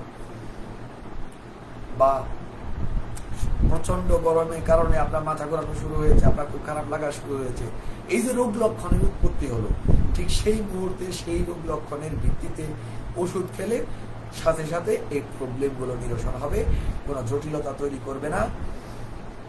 অ্যাকচুয়ালি আপনি আরামসে এই একটা যে বাজে অবস্থা তৈরি হতো তার থেকে বেরিয়ে আসতে পারবেন, কোনো ধরনের ক্ষতিকর পরিস্থিতির আর উদ্ভব হবে না। এবং এই ওষুধগুলো খুব বেশি ওষুধও নয়, অল্প কিছু ওষুধ আমাদের সেই কাজগুলোকে করতে পারে। জেলসিনিয়াম, গ্লোনোইন, অ্যাকোনাইট, বেলেডোনার মতো ওষুধ, কয়েকটা অল্প কিছু আননেট্রামকার, অল্প কয়েকটা ওষুধ, এই ধরনের প্রবলেমগুলো, এগুলো অ্যাকচুয়ালি যারা হোমিওপ্যাথি ব্যবহার করেন তারা নিজেরা ঘরে এই হোমিওপ্যাথির বই পড়েও এই বিপত্তিগুলো থেকে উদ্ধার পেতে পারেন ওষুধগুলো বাসায় রেখে। ধন্যবাদ শারিয়া বিদ্যা মাহফুজ, অত্যন্ত গুরুত্বপূর্ণ এই বর্তমান সিচুয়েশনে। আজকে একবার বাইরে গিয়ে তো দেখলাম প্রচন্ড বাজে অবস্থা, ভয়ানক গরম পরিস্থিতি দেখে বুঝলাম যে আসলে কি চলছে। এই তথ্যটা জরুরি ছিল এর প্রশ্নটার উত্তর। ধন্যবাদ আমাদের সাথে থাকার জন্য এবং সুন্দর একটি প্রশ্ন করার জন্য। নাজিম উদ্দিন বলছেন, ধ্বজভঙ্গ কি যে কোনো অবস্থায় আরোগ্য হয়, মানে শেষ অবস্থায় হলেও একটু সুস্পষ্ট করুন, কারণ সমাজে এখন এই বিষয়ে অনেক ধোঁয়াশা দেখা যাচ্ছে, এই ধোঁয়াশা আপনি দূর করবেন। ওকে, আমি এই ব্যাপারটি আপনাদের সুস্পষ্টভাবে বলছি, এটা গুরুত্বপূর্ণ। সত্যি আপনি নাজিম উদ্দিনের প্রশ্নগুলো অত্যন্ত সুন্দর এবং বর্তমান প্রেক্ষাপট অনুযায়ী এবং গুরুত্বপূর্ণ। ফাইন নাজিম উদ্দিন, আমি ব্যাপারটি বুঝিয়ে বলছি। বাংলাদেশে একটি বড় ধরনের হাহাকার হচ্ছে সত্যিকারের সেক্স এডুকেশন না থাকা এবং মিসলিডিং ইনফরমেশন গুলো নিয়ে এক ধরনের বিভ্রান্তিতে ভোগা। বেশিরভাগ মানুষ সাপোজ যে কোশ্চেনগুলো, যে বিষয়গুলো নিয়ে সাংঘাতিক চিন্তিত যুব সমাজ আমাদের, লিঙ্গের আকার ঠিক আছে কিনা, সেটা এখন কথা হচ্ছে লিঙ্গের আকার কতটুকু হবে এটা জেনেটিক করে দেওয়া। ওই যে বলে যে আমার লিঙ্গ ছোট হয়ে গেছে, এই গেছে সেই গেছে, আপনার এই মলম দিলে, মালিশ দিলে লিঙ্গ বড় হবে, অনেক কিছু, অনেক ধরনের অ্যাডভার্টাইজমেন্ট আসে। নো, আপনার যা জেনেটিক কোডে আছে তাই হবে, আপনি মালিশ করলেও হবে, না করলেও হবে। এগুলো বলার একটা কারণ আছে। আপনি ধোঁয়াশা দূর করতে বলেছেন, আমি কয়েকটা জিনিস একটু সুস্পষ্ট করে দিচ্ছি, এটা ব্যাপকভাবে হেল্প করবে। যদি যুব সমাজ এই কথাগুলো শুনে, এখানকার ইনফরমেশনগুলো সব সঠিক ইনফরমেশন বেড়ে যাবে। স্বপ্ন দোষ নিয়ে অনেকে দুশ্চিন্তিত থাকেন, ওই সপ্তাহে 2-1 দিন স্বপ্ন দোষ হওয়াটা একটা সত্যিকারের একদম সুস্থ দেহের যুবকের জন্য কোনো নেগেটিভ কিছু নয়, খারাপ কিছু নয়। হঠাৎ একবার একটু বেশি হলেও খারাপ কিছু নয়, কিন্তু যদি এই রেঞ্জে থাকে তার চোখে ফাইন, অতিরিক্ত হলেও হোমিওপ্যাথিতে ট্রিটমেন্ট আছে, ভালো হয়। ওকে, এবং আরো যে সমস্ত ধারণা, বিভিন্ন ধরনের ধারণা হয়, আমার বিয়ে করেনি কিন্তু ভাবতে থাকে আমার মাস্টারবেশন করে তাড়াতাড়ি বের হয়, আমার বোধ হয় তাড়াতাড়ি বের হয়ে যাওয়ার প্রবণতা আছে। ব্যাপারটা তাও নয়, মাস্টারবেশনে তাড়াতাড়ি বের হবে, কারণ সেখানে বের করে দেওয়াটারই প্রবণতা থাকে মাস্টারবেশনের মধ্যে, হস্তমৈথুনের মধ্যে। কাজেই এই ধরনের বিষয়গুলো এক ধরনের মিসকনসেপ্ট, এছাড়া আরো বহু মিসকনসেপ্ট আছে, একটা করে বললে পুরোটাই হবে এই রূপ নিয়ে। কাজে এটা না, আমি আপনার প্রশ্নটির উত্তর দিচ্ছি। এবার কোনো কারণে দেখা যায় যে এই মিসলিডিং ইনফরমেশন গুলো যারা মাথার মধ্যে নিয়ে রাখেন, তারা অযথাই মনে করেন যে আমার সেক্সে ডিস্টার্ব হয়েছে। আমার বেশিরভাগ বাঙালিরই একটু আগামোটা গোড়াচিকন হতে পারে, আমাদের এই দিকের স্ট্রাকচার এরকম, বাংলাদেশ, ভারত, পাকিস্তান এই দিকের স্ট্রাকচারটা এরকম। তো সেই ক্ষেত্রে এটা বেশিরভাগ সময় রোগ নয়। সত্যিকারের যদি পেনিস শুকিয়ে যায়, সেটা অ্যাট্রফি অফ পেনিস, এটা বড় রোগ। এটা আমার জীবনে আজ পর্যন্ত একটা রোগীও পাইনি যে তার অ্যাট্রফি অফ পেনিস হয়ে আছে। পেনিস ডিজিজ পেয়েছি, সেগুলোর জটিলতা পেয়েছি, সেগুলো ভালো হয়েছে আমার কাছে একটা ধর একটা যে কয়টা পেনিস ডিজিজের রোগী হয়েছে।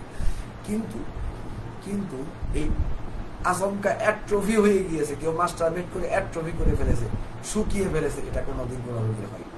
দেখা যায় যে এই স্ট্রাকচার, আমাদের উপমহাদেশের স্ট্রাকচারটা এরকম কিছুটা, বেশিরভাগ ক্ষেত্রেই, বেশিরভাগ অনেকগুলো বংশ আছে, অনেকগুলো আমার মিশ্র জাতি, স্বাভাবিকভাবে অনেক ধরনের বংশ রয়েছে, তো বেশিরভাগ সেক্টেই এই ধরনের স্ট্রাকচার আসে, তো এইগুলো রোগ নয়। এবার এই 95% যুবক ভাবতে থাকে যে আমার রোগ আছে, তার জন্য চিকিৎসা নিতে আসে। আসলে তো তার কোনো রোগ নেই, তার এই ধারণাকে কে পাল্টাবে? এটা হচ্ছে তার ধারণার ধ্বজভঙ্গ, তার কোনো ধ্বজভঙ্গ রোগ নেই। এবার সেক্স করতে গিয়ে নার্ভাস, কিংবা প্রথম সেক্স করতে গেলে সবারই খুব দ্রুত বীর্যপাত হবে, উত্তেজনা অনেক বেশি থাকে। তো এটা তো কোনো রোগ নয়, এটা তো প্রিম্যাচিওর ইজাকুলেশন নয়, সত্যিকারের রোগ নয়। ওই ব্যক্তি 5 বছর 10 বছর ঘর সংসার করেছে, তারপর দ্রুত বের হয়ে যাচ্ছে, এবার প্রিম্যাচিওর ইজাকুলেশন ট্রিটমেন্ট করা যেতে পারে, তার রোগ হয়েছে, ওকে ফাইন। তো এইভাবে 95% রোগীর আসলে কোনো রোগ থাকে না, তার মাথার মধ্যে ঘুরে এইসব ইনফরমেশন গুলোর জন্য মনে করে সে ধ্বজভঙ্গের রোগী। তার ধ্বজভঙ্গ কে ভালো করবে? তাকে যতই ওষুধ দেওয়া হোক, তার তো রোগ নেই আসলে। তো এই হচ্ছে, তার যদি কনসালটেশন করা হয়, সঠিক তথ্যগুলো দেওয়া হয়, এবং যদি সে বিয়ে শাদী করে দেখতে পায় যে ওকে ফাইন, এবার আত্মবিশ্বাস জন্মায়। অনেক সময় আত্মবিশ্বাসের ঘাটতি থেকে এই ধ্বজভঙ্গের মতো সিমটমস তৈরি হয়। এইগুলো হচ্ছে জটিলতা। তো কিন্তু যদি সত্যিকারের ধ্বজভঙ্গ হয়, তাদের হোমিওপ্যাথিতে ট্রিটমেন্ট রয়েছে। ধ্বজভঙ্গ ইংলিশটি হচ্ছে ইম্পোটেন্সি।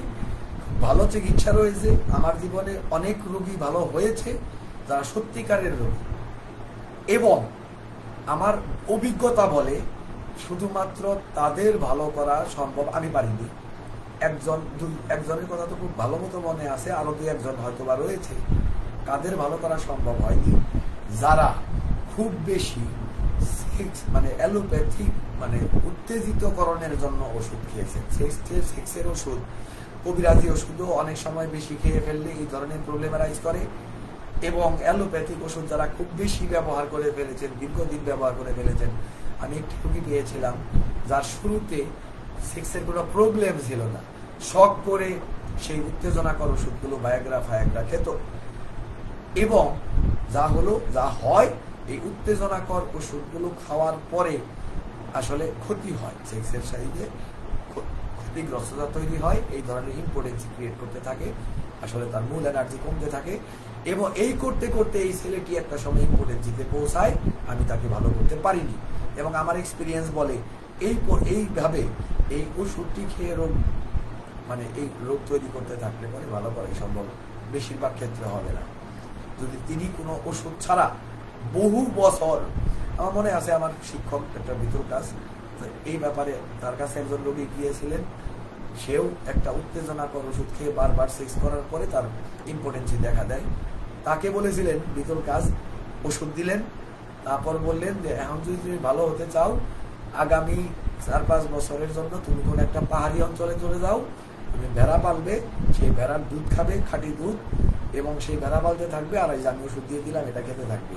এই লাইফ স্টাইল চেঞ্জ করো, কোনো ওষুধ অ্যালোপ্যাথিক ওষুধ একদম বন্ধ করে দাও, তাহলে যদি তোমারটা ফেরত আসে। তো যারা এইভাবে ইনডিউসড, যাদের আসলে রোগ ছিল না, কিংবা অতিরিক্ত অ্যালোপ্যাথিক ওষুধ ব্যবহার করে করে ধ্বংস করে, হয়তো কিছু প্রবলেম ছিল, অ্যালোপ্যাথিক ওষুধ খেয়ে খেয়ে ধ্বংস সাধন করেছেন, তাদের বেলায় মুশকিল ভালো হওয়া। আশা করি বেশ খানিকটা বিষয় আমি সুস্পষ্ট করে পেরেছি। আরো কোনো ব্যাপারে যদি আপনার কোশ্চেন থাকে আমাকে জানাবেন, ইনশাআল্লাহ আমি পরিচ্ছন্ন করার চেষ্টা করব। ধন্যবাদ নাজিমউদ্দিন।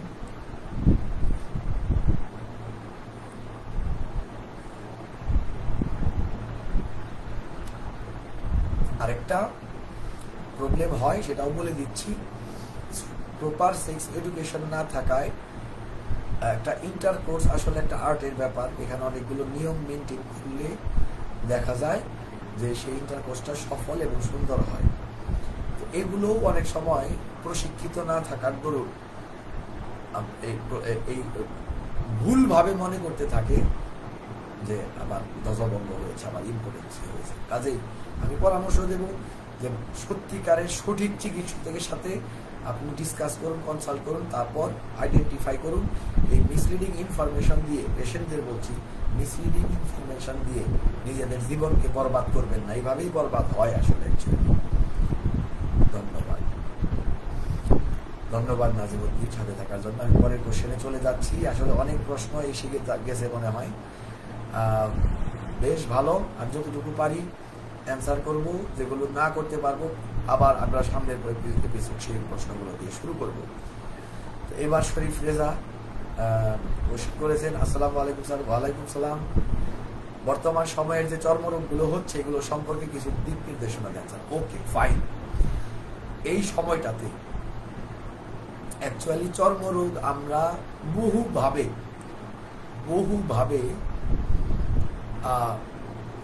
চর্মরোগের সম্মুখীন হই। একটা হচ্ছে এখন গরম পড়েছে, এখন চর্মরোগ, এটা আসলে হোমিওপ্যাথিক দৃষ্টিকোণ থেকে কি মিন করে? তারপর প্রথম প্রশ্ন হচ্ছে এটা, কেন এই গরমের সময়টাতে চর্মরোগের প্রাদুর্ভাবটি বেশি দেখা দিচ্ছে? এটা হোমিওপ্যাথিক দৃষ্টিকোণ থেকে কি মিন করে? আমরা এমনিতে যদি রোগীদের চিকিৎসা করা শুরু করি, অতীতে যদি কোনো সময় কোনো সাবপ্রেসড অর্থাৎ চর্মরোগ মলম দিয়ে চিকিৎসা করেছে, এই করে মানে অ্যালোপ্যাথিক ওষুধ খেয়ে সারিয়েছে, এই ধরনের রোগী অহরহ তাদের সেই প্রাক্তন চর্মরোগগুলো দেখা দিতে থাকে। আমার ইনস্ট্যান্টলি এখন একটি পরিবার আমার চিকিৎসার অধীনে আছে, তিনি পরিবারটি অ্যাকচুয়ালি তার কর্তা ব্যক্তিটি অ্যালোপ্যাথিক চিকিৎসক, তিনি সহ সমস্ত পেশেন্ট, তার ফ্যামিলির যত পেশেন্ট প্রত্যেকের স্কিন ডিজিজ দেখা দিয়েছে। এবার তাদের প্রত্যেককে ওষুধ দেওয়া হয়েছে, কিসের ওষুধ দেওয়া হয়েছে? এই বর্তমান সময়ে চর্মরোগের ওষুধ। কি করা হয়েছে? অ্যাকচুয়ালি তার একজনকে তার ক্রনিক রোগের ট্রিটমেন্ট দেওয়া হয়েছিল, তার শরীরে চর্মরোগ দেখা দিয়েছে, তার সে অতীতে সাবপ্রেসড করা চর্মরোগ। অন্যদের ক্ষেত্রে চর্মরোগ ছিল, খুব জটিল ভাবে ছিল আরো 3 জনের। এবার তাদের প্রপার যে ওষুধ তা দেওয়ার পরে কারোরটা শুরু থেকে কমা শুরু করেছে, কারোর 1 জাগ 2 জাগ যা সাবপ্রেসড করা ছিল সেগুলো দেখা দিয়ে তারপর কমা শুরু করেছে। এগুলো আমি বলছি চিকিৎসার ক্ষেত্রে যে ঘটনাগুলো ঘটে। তো এবার যদি এই সিজনে অনেকেই বলবে চুলকানি বেড়ে গিয়েছে, চর্মরোগ দেখা দিয়েছে, নতুন নতুন এই দাউদ হচ্ছে, এটা হচ্ছে, ওটা হচ্ছে, এগুলোর ব্যাপারে খুব সাবধান। অ্যাকচুয়ালি এটা হোমিওপ্যাথিক দৃষ্টিকোণ থেকে মিন করে যে এই পেশেন্ট পার্টিকুলার যাদের চর্মরোগ দেখা দিচ্ছে তাদের জীবনী শক্তি, তাদের ডিফেন্স মেকানিজম এতটা শক্তিশালী যে তাদের রোগগুলো বাইরে প্রদর্শন করার সুযোগ তৈরি হয়েছে, পাচ্ছে।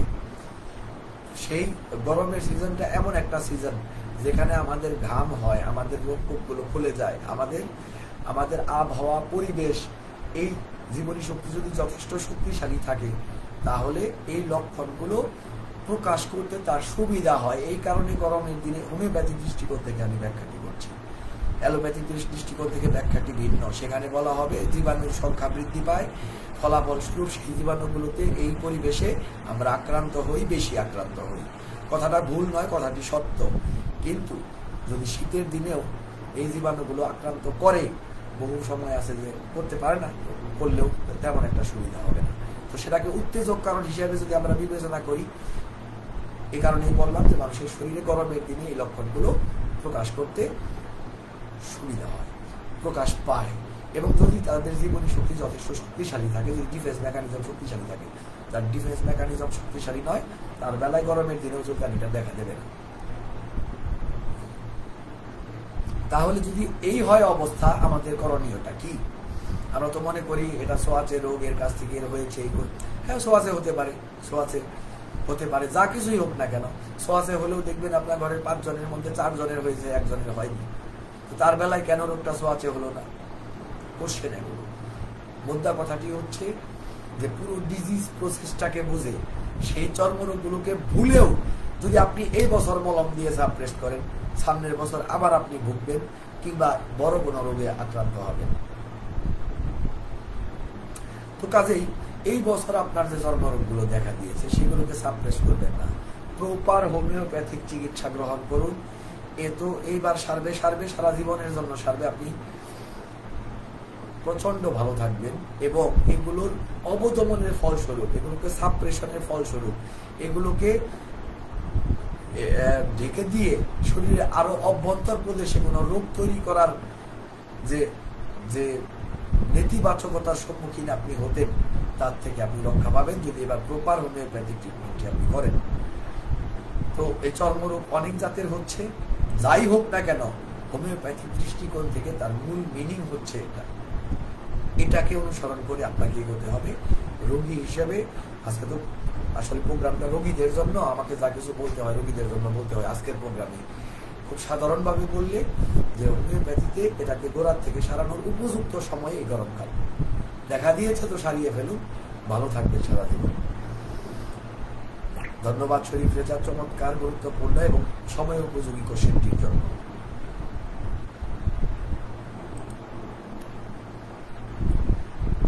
নাজিমুদ্দিনের কোশ্চেন, আমেরিকা ইউরোপে প্যাটেন্ট কাণ্ড নিয়ে শুনেছি, তবে আরো স্বচ্ছতা আশা করছি স্যার যদি ঘটনাটা সবার উদ্দেশ্যে বলতেন। অ্যাকচুয়ালি তো আজকে রুগীদের তথ্য, কাজে রুগীদের কথাগুলো আমাদের গুরুত্বপূর্ণ, এগুলো একাডেমিক আলোচনা, আজকে তো একাডেমিক আলোচনার জায়গা নয় অ্যাকচুয়ালি। তারপরেও আপনার প্রশ্নের উত্তরে বলছি, রুগীদের এইটুকু জানা দরকার যে এই যে আমি আমার বিগত আলোচনায় যে কথাটি বলেছিলাম যে প্যাটেন্ট বা মলম বা এই যে হোমিওপ্যাথির নামে যে 2 নাম্বারিগুলো চলে, ওই যে কয়েকদিন আগে শুনলাম খুলনাতে স্টেরয়েড দিত ওষুধের সাথে সাথে, ওষুধের মধ্যে এগুলো কিন্তু হোমিওপ্যাথিতে কোনো স্টেরয়েড নেই, কিচ্ছু নেই। কিন্তু এবার ওই সে একটা মিশ্রণ বানিয়েছে, সবাই মনে করছে হোমিওপ্যাথি, কিন্তু আসলে তো হোমিওপ্যাথি নয়। এবার রোগী ক্ষতিগ্রস্ত হয়েছে, মামলা করতে গিয়েছে বলেই হবে। একটা সময় আজকে বাংলাদেশে আমরা ডাক্তারখানায় যাচ্ছি বললে যে অ্যালোপ্যাথিক একটা ডাক্তারখানায় কথা মনে আসে। ইউরোপ আমেরিকাতে একটা সময় ছিল যখন ডাক্তারের কাছে যাচ্ছি বললে মনে হতো হোমিওপ্যাথিক ডাক্তারের কাছে যাচ্ছি। কিন্তু এই প্যাটেন্ট, এই মলম, এই মিশ্রপ্যাথি, এই বিভিন্ন ধরনের নিম্ন শক্তির ওষুধের প্রয়োগ, এগুলো যখন শুরু হলো প্রপার হোমিওপ্যাথি বাদ দিয়ে, তখন কিন্তু বিলুপ্ত হয়ে গেল হোমিওপ্যাথি। আমেরিকা ইউরোপ থেকে প্রায় বিলুপ্ত হয়ে গিয়েছিল। আবার পরবর্তীতে বিতর্কাস সে আমেরিকাতে গিয়ে প্রপার হোমিওপ্যাথি আবার স্টার্ট করলেন কিছু শিক্ষার্থী, তার কিছু স্টুডেন্ট পরবর্তীতে আবার পুনরুজ্জীবিত করছে বর্তমানে। এগুলো তো আসলে আলাদা প্রসঙ্গ, এগুলো একাডেমিক আলোচনা। এখানে আজকে আমাদের রোগীদের জিজ্ঞাসা, রোগীদের প্রশ্নগুলো আমাকে নিতে হবে, তবে অবশ্যই গুরুত্বপূর্ণ প্রশ্ন। ধন্যবাদ নাজিমুদ্দিন। আলামিন হোসেন, স্যার জন্ম থেকে প্রতিবন্ধী শিশু, এই রোগের কি সমাধান সম্ভব? প্রশ্ন হচ্ছে কতটা প্রতিবন্ধী, কেন প্রতিবন্ধী, কিভাবে প্রতিবন্ধী, তার কোন কোন মেকানিজমে গন্ডগোল, অনেকগুলো প্রশ্ন আসলে আসে। শুধুমাত্র জন্ম থেকে প্রতিবন্ধী শিশু বললে কিছুই বোঝা যায় না। ভালো হওয়া সম্ভব, আবার অনেক আছে ভালো হওয়া সম্ভব নয়। কিছুক্ষণ আগে আমি অটিজম নিয়ে আলোচনা করেছি, আমাদের এই ভিডিওটি থেকে যাবে আমাদের এই প্রোফাইলে, আমাদের ইউটিউব চ্যানেলে। অটিজম নিয়ে যে কথাগুলো আমি বলেছি সেটা যদি আপনি একটু মনোযোগ দিয়ে শুনেন আলামিন হোসেন, তাহলে অবশ্যই আপনার উত্তরটি পেয়ে যাবেন। এক কথা আমি বলছি, বহু সংখ্যক আছে এই পরিস্থিতির সাপেক্ষে যে আসলে তার প্রবলেমটা কোথায়, কতটুকু কি, সেই সাপেক্ষে অনেককে ভালো করা সম্ভব, অনেকের ব্যাপক মাত্রায় উন্নতি সম্ভব, অনেকের কিছু মাত্রায় উন্নতি সম্ভব। সকলেই উপকৃত হবেন, কিন্তু নির্ভর করে আসলে একজন চিকিৎসকের একটা পার্টিকুলার কেসকে, এই সমস্ত পরিস্থিতি যদি বুঝতে পারেন, তাহলে তিনি অনুমান করতে পারবেন, প্রোগনোসিস করতে পারবেন যে এই পার্টিকুলার রোগীতে কতটুকু কি করা সম্ভব। ধন্যবাদ আলামিন হোসাইন আমাদের সাথে থাকার জন্য এবং প্রশ্নটির জন্য। গাজওয়া বিনতে মাহফুজ, সালামু আলাইকুম স্যার। ওয়ালাইকুম সালাম। ধন্যবাদ গাজওয়া বিনতে মাহফুজ আমাদের সাথে থাকার জন্য। মোহাম্মদ সাইফুল ইসলাম বলছেন আসসালামু আলাইকুম স্যার, কেমন আছেন? এবং বলছেন ধন্যবাদ স্যার, আপনার গুরুত্বপূর্ণ বিষয় এটা নিয়ে কথা বলার জন্য সম্মত বলতে চেয়েছিলেন। ধন্যবাদ ডাক্তার মোহাম্মদ সাইফুল ইসলাম আমাদের সাথে থাকার জন্য, মনোযোগ দিয়ে আমাদের আলোচনাগুলো শোনার জন্য।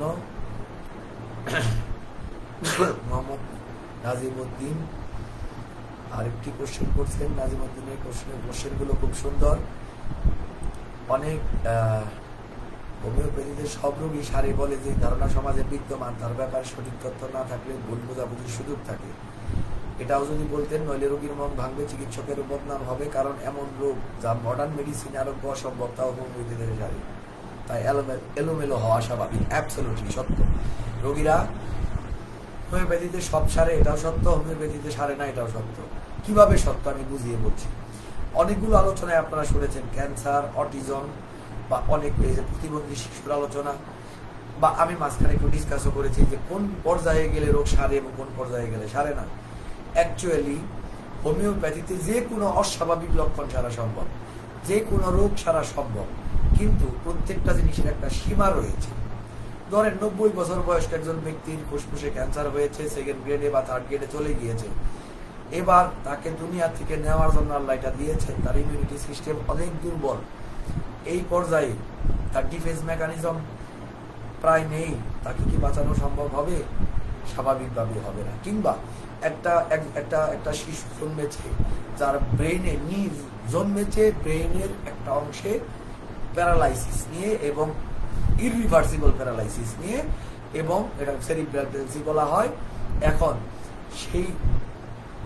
সেই বাচ্চাটার কিংবা এমন হয়েছে যে কিছু ব্রেনের কিছু অংশে পার্মানেন্ট ক্যালসিফিকেশন হয়ে গিয়েছে। আমার কাছে ব্রেনের ক্যালসিফিকেশন ভালো হয়েছে, কিন্তু সেটা ছিল ডিজিজ প্রসেস, বহু বছর ধরে হয়ে একটা জায়গায় আটকে গিয়েছে। ব্যাপারটা এরকম নয়, টিউমার হয়ে তার উপর ক্যালসিফিকেশন হয়েছিল, সেই ক্যালসিফিকেশন ভালো হয়েছে, টিউমার ছোট হয়েছে, রুগী পুরোপুরি ভালো হওয়ার আগেই, যেহেতু কোনো লক্ষণ নেই, মনে করেছে আমি ভালো আছি, ট্রিটমেন্ট করা বন্ধ করে আরামসে বাসায় দিন কাটাচ্ছেন এখন পর্যন্ত। তো এই হচ্ছে পরিস্থিতি। কিন্তু যদি একবার পার্মানেন্ট হয়ে যায়, আবার ক্যালসিফিকেশন হলো, একদম পার্মানেন্ট হয়ে গেল, তাহলে তাকে ভালো করা সম্ভব হবে না। তো কাজেই অ্যাকচুয়ালি একজন চিকিৎসক রোগীর অনেকগুলো জিনিসকে বিবেচনা করে। বংশে তার রোগের প্রবণতা কিরকম, রোগীর কি পরিমাণ সাবপ্রেশনের ইতিহাস আছে, কি পরিমাণ সে অন্যান্য ওষুধগুলো ব্যবহার করেছেন জীবনে, তার লক্ষণগুলো ঠিক মতো আছে নাকি সব নষ্ট করে ফেলা হয়েছে, বিকৃত করে ফেলা হয়েছে, এলোমেলো হোমিওপ্যাথিক চিকিৎসা বা হোমিওপ্যাথির নামে যে অপচিকিৎসাগুলো রয়েছে সেগুলো দিয়ে ডিসরাপ্ট করে ফেলা হয়েছে। এই পরিস্থিতি সম্পূর্ণটা বিবেচনা করে কতটুকু পার্মানেন্ট ক্ষতি রোগীর মধ্যে রয়েছে, কতটুকু পার্মানেন্ট না ডিজিজ প্রসেস এখনো রয়েছে, এই সমস্ত কিছু বিবেচনা করে একটি পার্টিকুলার কেস, প্রত্যেকটা কেসে একজন সত্যিকারের প্রপার সক্ষম চিকিৎসকের আলাদা আলাদা ভাবে প্রোগনোসিস করতে হয়, এবং তিনি বলতে পারবেন যে এই রোগী ভালো করা কতটুকু ভালো করা সম্ভব কিনা, নাকি শুধুমাত্র কিছু উপকার দেওয়া সম্ভব। আশা করি এই জিনিসটি পরিষ্কার হয়েছে। এই না, হ্যাঁ, হোমিওপ্যাথি সত্যিকার এই সমস্ত রোগকেই ভালো করার পসিবিলিটি রাখে, কিন্তু সেই পসিবিলিটি আপনি কতটুকু ব্যবহার করছেন সেটা একটা প্রশ্ন। এবার আপনি ক্যান্সার একটা হয়েছিল, সব জায়গায় ছড়িয়ে গেছে, 12 বার কেমোথেরাপি করেছেন, 30 বার রেডিওথেরাপি করেছেন, রোগীর সব শেষ, তারপর নিয়ে এসেছেন, তো সে ভালো হবে কিভাবে? পসিবিলিটি তো ছিল, কিন্তু আপনি তো সেই পসিবিলিটিকে ব্যবহার করেননি, কাজে ভালো হওয়া তার পক্ষে সম্ভব হবে না, চিকিৎসক যত ভালোই হোক। তো যাই হোক, নাজিমউদ্দিন আশা করি প্রশ্নটির উত্তর পেয়েছেন। অনেক অনেক ধন্যবাদ স্যার, সবগুলো প্রশ্ন গ্রহণ করার জন্য আমরা উপকৃত হলাম, কৃতজ্ঞতা। আপনাকেও আন্তরিকভাবে ধন্যবাদ, অনেক সুন্দর প্রশ্ন করেছেন আপনি, যা আসলেও মানুষের জানা দরকার। আমিরা গুনকিয়া বলছেন আসসালামু আলাইকুম স্যার। ওয়ালাইকুম সালাম, আমার সাথে থাকার জন্য ধন্যবাদ। নিহাল বলছেন আসসালামু আলাইকুম স্যার, জরায়ুর পলিপ কি ভালো হয়? হ্যাঁ, জরায়ুর পলিপ খুব ভালো মতোই ভালো হয়, আর এবং প্রপার হোমিওপ্যাথিক ট্রিটমেন্টে আরামসে ভালো হয়। ধন্যবাদ। যদি না আপনি একদম নষ্ট করবেন, তাও হোমিওপ্যাথিক ট্রিটমেন্ট এতটা শক্তিশালী যে টুকটাক ওষুধপত্র দিয়ে নিঃশ্বাস করলেও কিছু হবে না, যদি না একদম সর্বনাশ করে ফেলেন। হোমিওপ্যাথিতে খুব আরামসে ভালো হয়। ধন্যবাদ নিহাল আমাদের সাথে থাকার জন্য। এসকে সাহা বলছেন নমস্কার স্যার। নমস্কার, কেমন আছেন? সাথে থাকার জন্য ধন্যবাদ। রবিউল ইসলাম খোকন আমাদের সাথে আছেন, কিছু আইকন পাঠিয়েছেন, ধন্যবাদ আমাদের সাথে থাকার জন্য। আমিরা মুনকিয়া বলছেন স্যার ঘন ঘন ডায়রিয়া হচ্ছে, কৃমির ওষুধ খেতে বলেছেন ডাক্তার। তো অ্যালোপ্যাথিক ট্রিটমেন্ট সিস্টেমে তো তাই বলবে, এই গরমের মধ্যে কৃমির ওষুধই খেতে বলবে, কিন্তু প্রশ্ন হচ্ছে যে তাতে কৃমির ওষুধ খেতে বলছে এই কারণে তার ধারণা যে পেটে কৃমি হয়েছে, এই জন্য ফুড ঠিক মতো প্রসেস হচ্ছে না, মেটাবলিজমটা ডিস্টার্ব হচ্ছে, কাজেই ডায়রিয়া হচ্ছে। এটা হচ্ছে মানে এই কনসেপ্টের উপরে বা এই মেকানিজমের উপরে, প্যাথোফিজিওলজির উপরে চিন্তা করে তারা কৃমির ওষুধটা খেতে বলছে। কিন্তু প্রশ্ন হচ্ছে যদি ধরুন আপনার কৃমি হয়েছে, সব তথ্য সঠিক, এবার অ্যালোপ্যাথিক ওষুধ কি করবে? আপনার কৃমির জন্য ওষুধ দিয়েছে, কৃমি টিম তো আর কিছু করতে পারে না, ওই 3 মাস কৃমি মুক্ত থাকবেন, তারপরে আবার ডিপ পোটে বাচ্চা বেরোবে, আবার ঘন ঘন ডায়রিয়া শুরু হবে, আবার খাবেন। এই প্রক্রিয়া চলতে চলতে পেটের কিছু উপকারী ব্যাকটেরিয়াল ফ্লোরা মরে এবার পেটে নানান ধরনের ডায়রিয়া নয় বড় বড় রোগ দেখা দেওয়ার পসিবিলিটি থাকবে। এখানে হোমিওপ্যাথি বলে যে বাবা কৃমিটা তো হওয়ার কথা না, কৃমি আমাদের শরীর কি কৃমির আবার আমাদের পেটটা কি তাদের বাসস্থান নাকি, তাদের কি বসবাসের জায়গা নাকি, তা তো হওয়ার কথা না। তাহলে কৃমিটা হলো কেন? কারণ পেটে এমন একটা এনভায়রনমেন্ট হয়েছে যে এনভায়রনমেন্টের জন্য তারা থাকতে পারছে, তারা বংশবৃদ্ধি করতে পারছে। সুযোগ পেলে কেনা থাকবে। সাপোজ এই বাংলাদেশ, আমরা বাংলাদেশে আছি, এখানে প্রচন্ড ঠান্ডা, প্রচন্ড গরম, অর্থাৎ বসবাসের উপযোগী নয় এমন পরিবেশ যদি তৈরি হয়, তাহলে আপনি বাংলাদেশে থাকতে পারবেন। আমরা সবাই বিভিন্ন দিকে চলে যাব, এই দেশ ছেড়ে চলে যাবো, ওখানে যাবো, কিংবা মারা যাব, কিংবা হয় চলে যেতে হবে, নয় মারা যেতে হবে। এটা তো স্বাভাবিক কথা, যদি বসবাস উপযোগী না থাকে। তো কিন্তু তারপর আমরা কোথায় যাব? আমরা দেখবো কোথায় বসবাস করা যায়, কোথায় তাপমাত্রা, অক্সিজেন লেভেল সবকিছু ভালো আছে, আমার জন্য খুব উপযুক্ত হবে, সেখানে আমি থাকবো। কৃমিও তাই করে, যার পেটটাকে সে এবার দেখে ও আমার জন্য সুন্দর বসবাসের জায়গা, এত ডিস্টার্ব জায়গা, এখানে আমি গিয়ে থাকবো। কিন্তু হোমিওপ্যাথিতে যে কাজটি করে, সে আপনার এই পেটের এনভায়রনমেন্টটাকে ঠিক করে। ওই কৃমি বা কৃমির ডিম, এটা হোমিওপ্যাথিতে কনসার্নেবল বিষয় নয়। আপনি চিকিৎসকের কাছে গেলে আপনার সেই পেটের এনভায়রনমেন্টটি ঠিক করে দেবে। আমার যে রোগীদের আছে, ইভেন আমার হোমিওপ্যাথিতেও কিছু ওষুধ রয়েছে যা দ্রুত কৃমির যন্ত্রণাকে উপশম করে, কিছু ওষুধ রয়েছে। অ্যাকচুয়ালি আমার ট্রিটমেন্টে, আমার এই প্র্যাকটিস লাইফে সেগুলোরও দরকার পড়ে না। আমি আমার পেশেন্টদেরকে সম্পূর্ণ রোগীকে উন্নত করার জন্য ট্রিটমেন্ট প্রদান করি। তার পেটের এনভায়রনমেন্ট উন্নত হয়, রোগী উন্নত হয়, সবকিছু উন্নত হয়, তার পেটে কৃমি থাকতে পারে না। আমার রোগীদের না লাগে কৃমির ওষুধ, না লাগে না হোমিওপ্যাথিক কৃমির ওষুধ, না অ্যালোপ্যাথিক কৃমির ওষুধ, না অন্য কোনো কিছুই তার দরকার পড়ে না, এবং তাদের আর কখনো কৃমি হয়ও না। এই হচ্ছে ব্যাপার। তো যদি কৃমি হয়ও এই সিজনে, এই গরমের সময়টা ছাড়াও ঘন ঘন ডায়রিয়া অনেক বিভিন্ন কারণে হতে পারে অ্যাকচুয়ালি। তো যদি কৃমির থেকেও হয়, তবুও অ্যালোপ্যাথিক ডাক্তার যাই বলুক, হোমিওপ্যাথিক ডাক্তার কিন্তু আপনাকে কৃমির ওষুধ খেতে বলবে না, আপনাকে সম্পূর্ণ মানুষটাকে উন্নত করার চিকিৎসা প্রদান করবে। ধন্যবাদ আমিরা মুনকিয়া আপনার কোশ্চেনটির জন্য। নাজিমুদ্দিনের একটি সংক্রামক রোগের ক্ষেত্রে রোগীর পাশাপাশি রোগীর সঙ্গীদেরকে চিকিৎসা করা কতটা জরুরি? যাদের রোগ হবে তাদেরই চিকিৎসা করতে হবে। সঙ্গীদের যদি রোগ না হয় সেক্ষেত্রে চিকিৎসা করা জরুরি ব্যাপারটা এরকম নয়। তবে তারা যদি চিকিৎসা করে নিজেদেরকে উন্নত করেন, তাহলে এই যে সোয়াচের রোগগুলো হয়তো তাদেরকে আর স্পর্শ করতে পারবে না। ধন্যবাদ নাজিমুদ্দিনের কোশ্চেনটির জন্য। ক্যালোয়েড সেতিয়ে সব সারে কিনা তাই নিয়ে অনেক মত শুনি, যদি একটু সুস্পষ্ট করতেন। ক্যালোয়েড এক জাতের রোগ, সেতি আরেক জাতের রোগ, এবং সেতি চাইতে ক্যালোয়েড অনেক হালকা মাত্রার রোগ যদি ক্যালোসাইটিস হয়। আর যদি আঘাত থেকে ক্যালোয়েড হচ্ছে কোনো একটা জায়গায়, আমরা অনেক সময় দেখবেন যে কোনো একটা জায়গায় আঘাত পেয়েছে, কেটে গিয়েছিল, সেখানে শক্ত হয়ে আছে, দাগ হয়ে আছে, এটা হচ্ছে ক্যালোয়েড। আর নিজের থেকে যেটা হয়, একটা জায়গায় অনেক সময় আছে শক্ত হয়ে, খসখসে শক্ত হয়ে মোটা হয়ে গিয়েছে চামড়া, ওটা হচ্ছে ক্যালোসাইটিস। তো এই ক্যালোসাইটিস আলাদা, সম্পূর্ণই আলাদা। তো এই ক্যালোসাইটিস এগুলোর চিকিৎসা হোমিওপ্যাথিতে রয়েছে। কিন্তু যদি অনেক বেশি বড় ক্যালোয়েড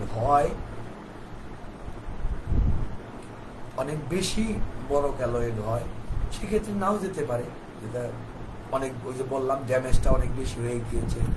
আর সেতি, সত্যিকার অর্থে সেতি একটা কমপ্লেক্স ডিজিজ। হোমিওপ্যাথিক ফিলোসফি বা হোমিওপ্যাথিক সায়েন্স মোতাবেক এটা একটা কমপ্লেক্স ডিজিজ। সেতি আমার কাছে ভালো হয়েওছে, আবার হয়ও নি। জন্মসূত্রে পরেই যদি বোঝা যায় ওষুধ দেওয়া হয়, ভালো হয়ে যাবে। কিন্তু যদি বহু সময় পায় শরীরে থাকার, সেক্ষেত্রে সেটি ভালো নাও হতে পারে। তো কাজেই এগুলোর পর্যায়ে রয়েছে, কোন পর্যায়ে ভালো হবে এবং কোন পর্যায়ে ভালো হবে না। ধন্যবাদ নাজিমুদ্দিন কোশ্চেনটার জন্য। মোমেন চিশতির একটি কোশ্চেন দেখতে পাচ্ছি। আসসালামু আলাইকুম স্যার, অতিরিক্ত রাগ হোমিওপ্যাথিতে এর চিকিৎসা আছে কি? তো এই প্রশ্নের উত্তর আমি বলবো, প্রথম কথা হচ্ছে রাগটা কি রোগ কিনা, এবং যদি তার রোগ হয় তাহলে আমরা তাকে কিভাবে ডিফাইন করব। রোগ হলে ভালো হবে, রোগ না হলে পরে তো ওষুধেরও প্রশ্ন ওঠে না, ভালো হওয়ারও প্রশ্ন ওঠে না। তো কিভাবে আমি ডিফাইন করব, এটাকে যদি সুস্পষ্ট করি দুই ভাবে বলা যেতে পারে। একটা হচ্ছে আপনার রাগ আপনি কন্ট্রোল করতে পারেন কিনা, ক্ষেত্র বিশেষে কন্ট্রোল করতে পারেন কিনা, নাকি রাগই আপনাকে নিয়ন্ত্রণ নিয়ে নিয়েছে। আরেকটু যদি সুস্পষ্ট করে বলি যে সাপোজ আপনি নিশ্চয়ই আপনার বসের উপর রাগ উঠলে তার নাকে ঘুষি দিয়ে বসবেন না, কিন্তু এমন মানুষ আপনি পাবেন যেখানে এই কাজটি সে করবে, বা এমন কথা আপনি সভ্যতা বজায় রাখবেন। একটা মিটিং এ আপনি বসেছেন, রাগ উঠলে আপনি নিশ্চয়ই সভ্যতা সিভিলাইজড বিহেভিয়ারকে আপনি ভুলে যাবেন না, স্বাভাবিক। কিন্তু এমনও হয় অনেক সময় রাগ উঠলে তার ওই উস্কানটা থাকে না। তো এগুলো হচ্ছে প্যাথোলজিক্যাল রাগ, প্যাথোলজিক্যাল অ্যাঙ্গার, যেখানে আসলে তার, যেমন আমরা উদাহরণ দিই, আপনি নিশ্চয়ই আপনার একটা আঙুল, এটাকে বলবেন না যে রোগ, আপনার আঙুল কি আপনার রোগ? এখানে আমাদের অজস্র রোগ হতে পারে, ঠিক আছে, কিন্তু আঙুলটা তো আসলে রোগ নয়। কিন্তু যদি এই আঙুলটি ফুলে যায়, যে আঙুল ফুলে কলা গাছ হয়, শুনে থাকেন অনেকটা, তো এই আঙুল যদি ফুলে যায় তখন অবশ্যই রোগ, সিম্পলি। এবার সেখানে রাগকে কল্পনা করুন। রাগ একটা মানুষের প্রবৃত্তি, এটা সহজাত ইনস্টিংক্ট, থাকতেই পারে। অনেক সময় রাগ উপকারীও বটে, একবারে না রাগ না থাকাটা অনেক ক্ষেত্রে ক্ষতিকর হয়। কিন্তু তা যদি এই হয় যে তা ফুলে গিয়েছে, অর্থাৎ স্বাভাবিক যে সীমা আছে তাকে অতিক্রম করেছে, সে আপনাকে নিয়ন্ত্রণ করতে শুরু করেছে এবং আপনার নিজের ক্ষতি করছে, রাগের জন্য আপনি ক্ষতিগ্রস্ত হচ্ছেন এবং আপনার আশেপাশের লোকজন ক্ষতিগ্রস্ত হচ্ছে, তখন এটা রোগ। এই যে ফুলে যাওয়ার যেমন চিকিৎসাটি রয়েছে, ঠিক এরকম এই ফুলে যাওয়ার আগেরও তখন চিকিৎসা রয়েছে। হোমিওপ্যাথিতে দুর্দান্ত চিকিৎসা রয়েছে। সেক্ষেত্রে রোগী প্রশমিত হবে, কামার হবে, শান্ত হবে, প্রশান্তি অনুভব করবে ভিতরে, তার রাগের উপর তার নিয়ন্ত্রণ আসবে। যদি তার মূল বৈশিষ্ট্যই হয় রাগ, অনেক মানুষ আছে একটু রাগী ধরনের, তিনি হয়তো রাগী ধরনের থাকবেন কিন্তু তার নিয়ন্ত্রণে চলে আসবে। তার জন্য সে নিজে এবং সমাজ তার কাছ থেকে নিরাপদ থাকবে, ক্ষতিগ্রস্ত হবে না। ধন্যবাদ মোমেন চিশতি গুরুত্বপূর্ণ প্রশ্নটির জন্য। আশা করি উত্তরটি পেয়ে গিয়েছেন। আমিরা মুনকিয়া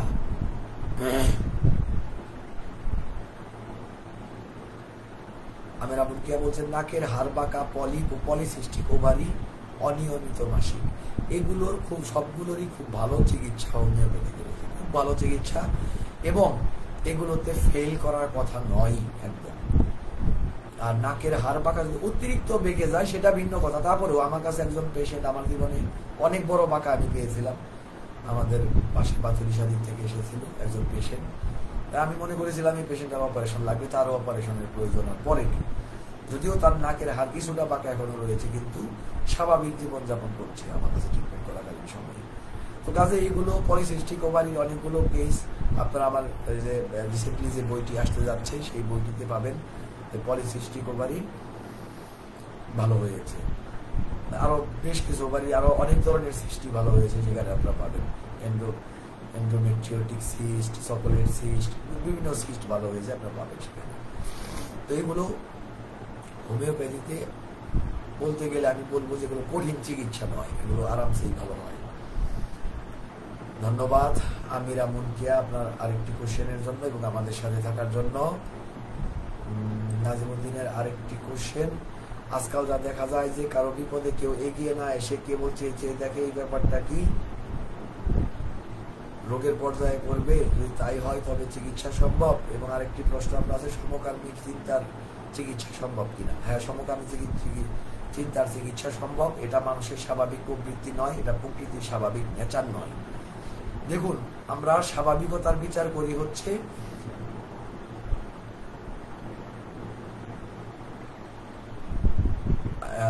স্বাভাবিক পৃথিবীর প্রকৃতি যে বৈশিষ্ট্যগুলো রেখেছে, প্রকৃতি কি বৈশিষ্ট্যগুলো বহাল রেখেছে, যে একজন ছেলে এবং একজন মেয়ে বিয়ে হবে, তাদের বাচ্চা কাচ্চা হবে, বংশ বৃদ্ধি হবে।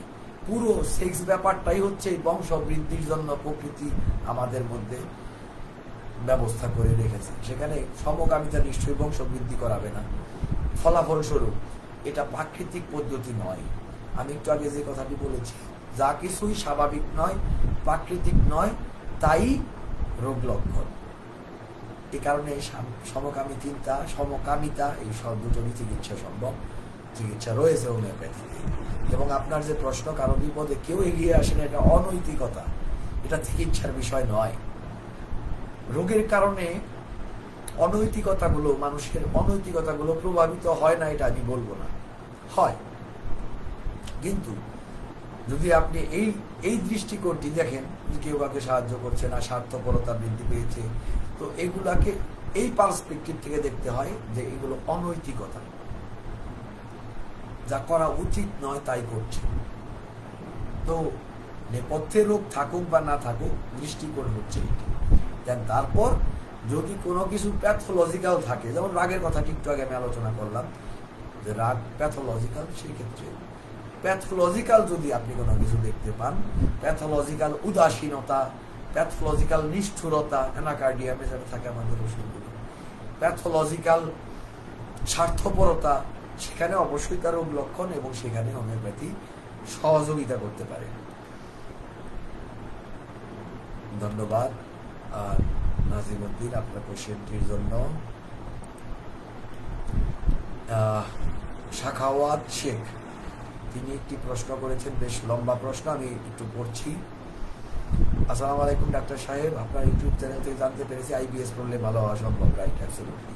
সেখান থেকে আশা নিয়ে আসি। আমি 7 মাস ধরে এই সমস্যায় ভুগছি, এবং এই 7 মাসে বিভিন্ন ডাক্তার দেখিয়ে সব ডাক্তার বলেছে রিপোর্ট সব ঠিক আছে, হজমচক্রির সমস্যা, কিন্তু তারা বারবার অ্যান্টিবায়োটিক খেতে বলে। তো এগুলো খেয়ে আমার সমস্যা বাড়ে, এবং ওষুধ না খেয়ে ভালো আছি।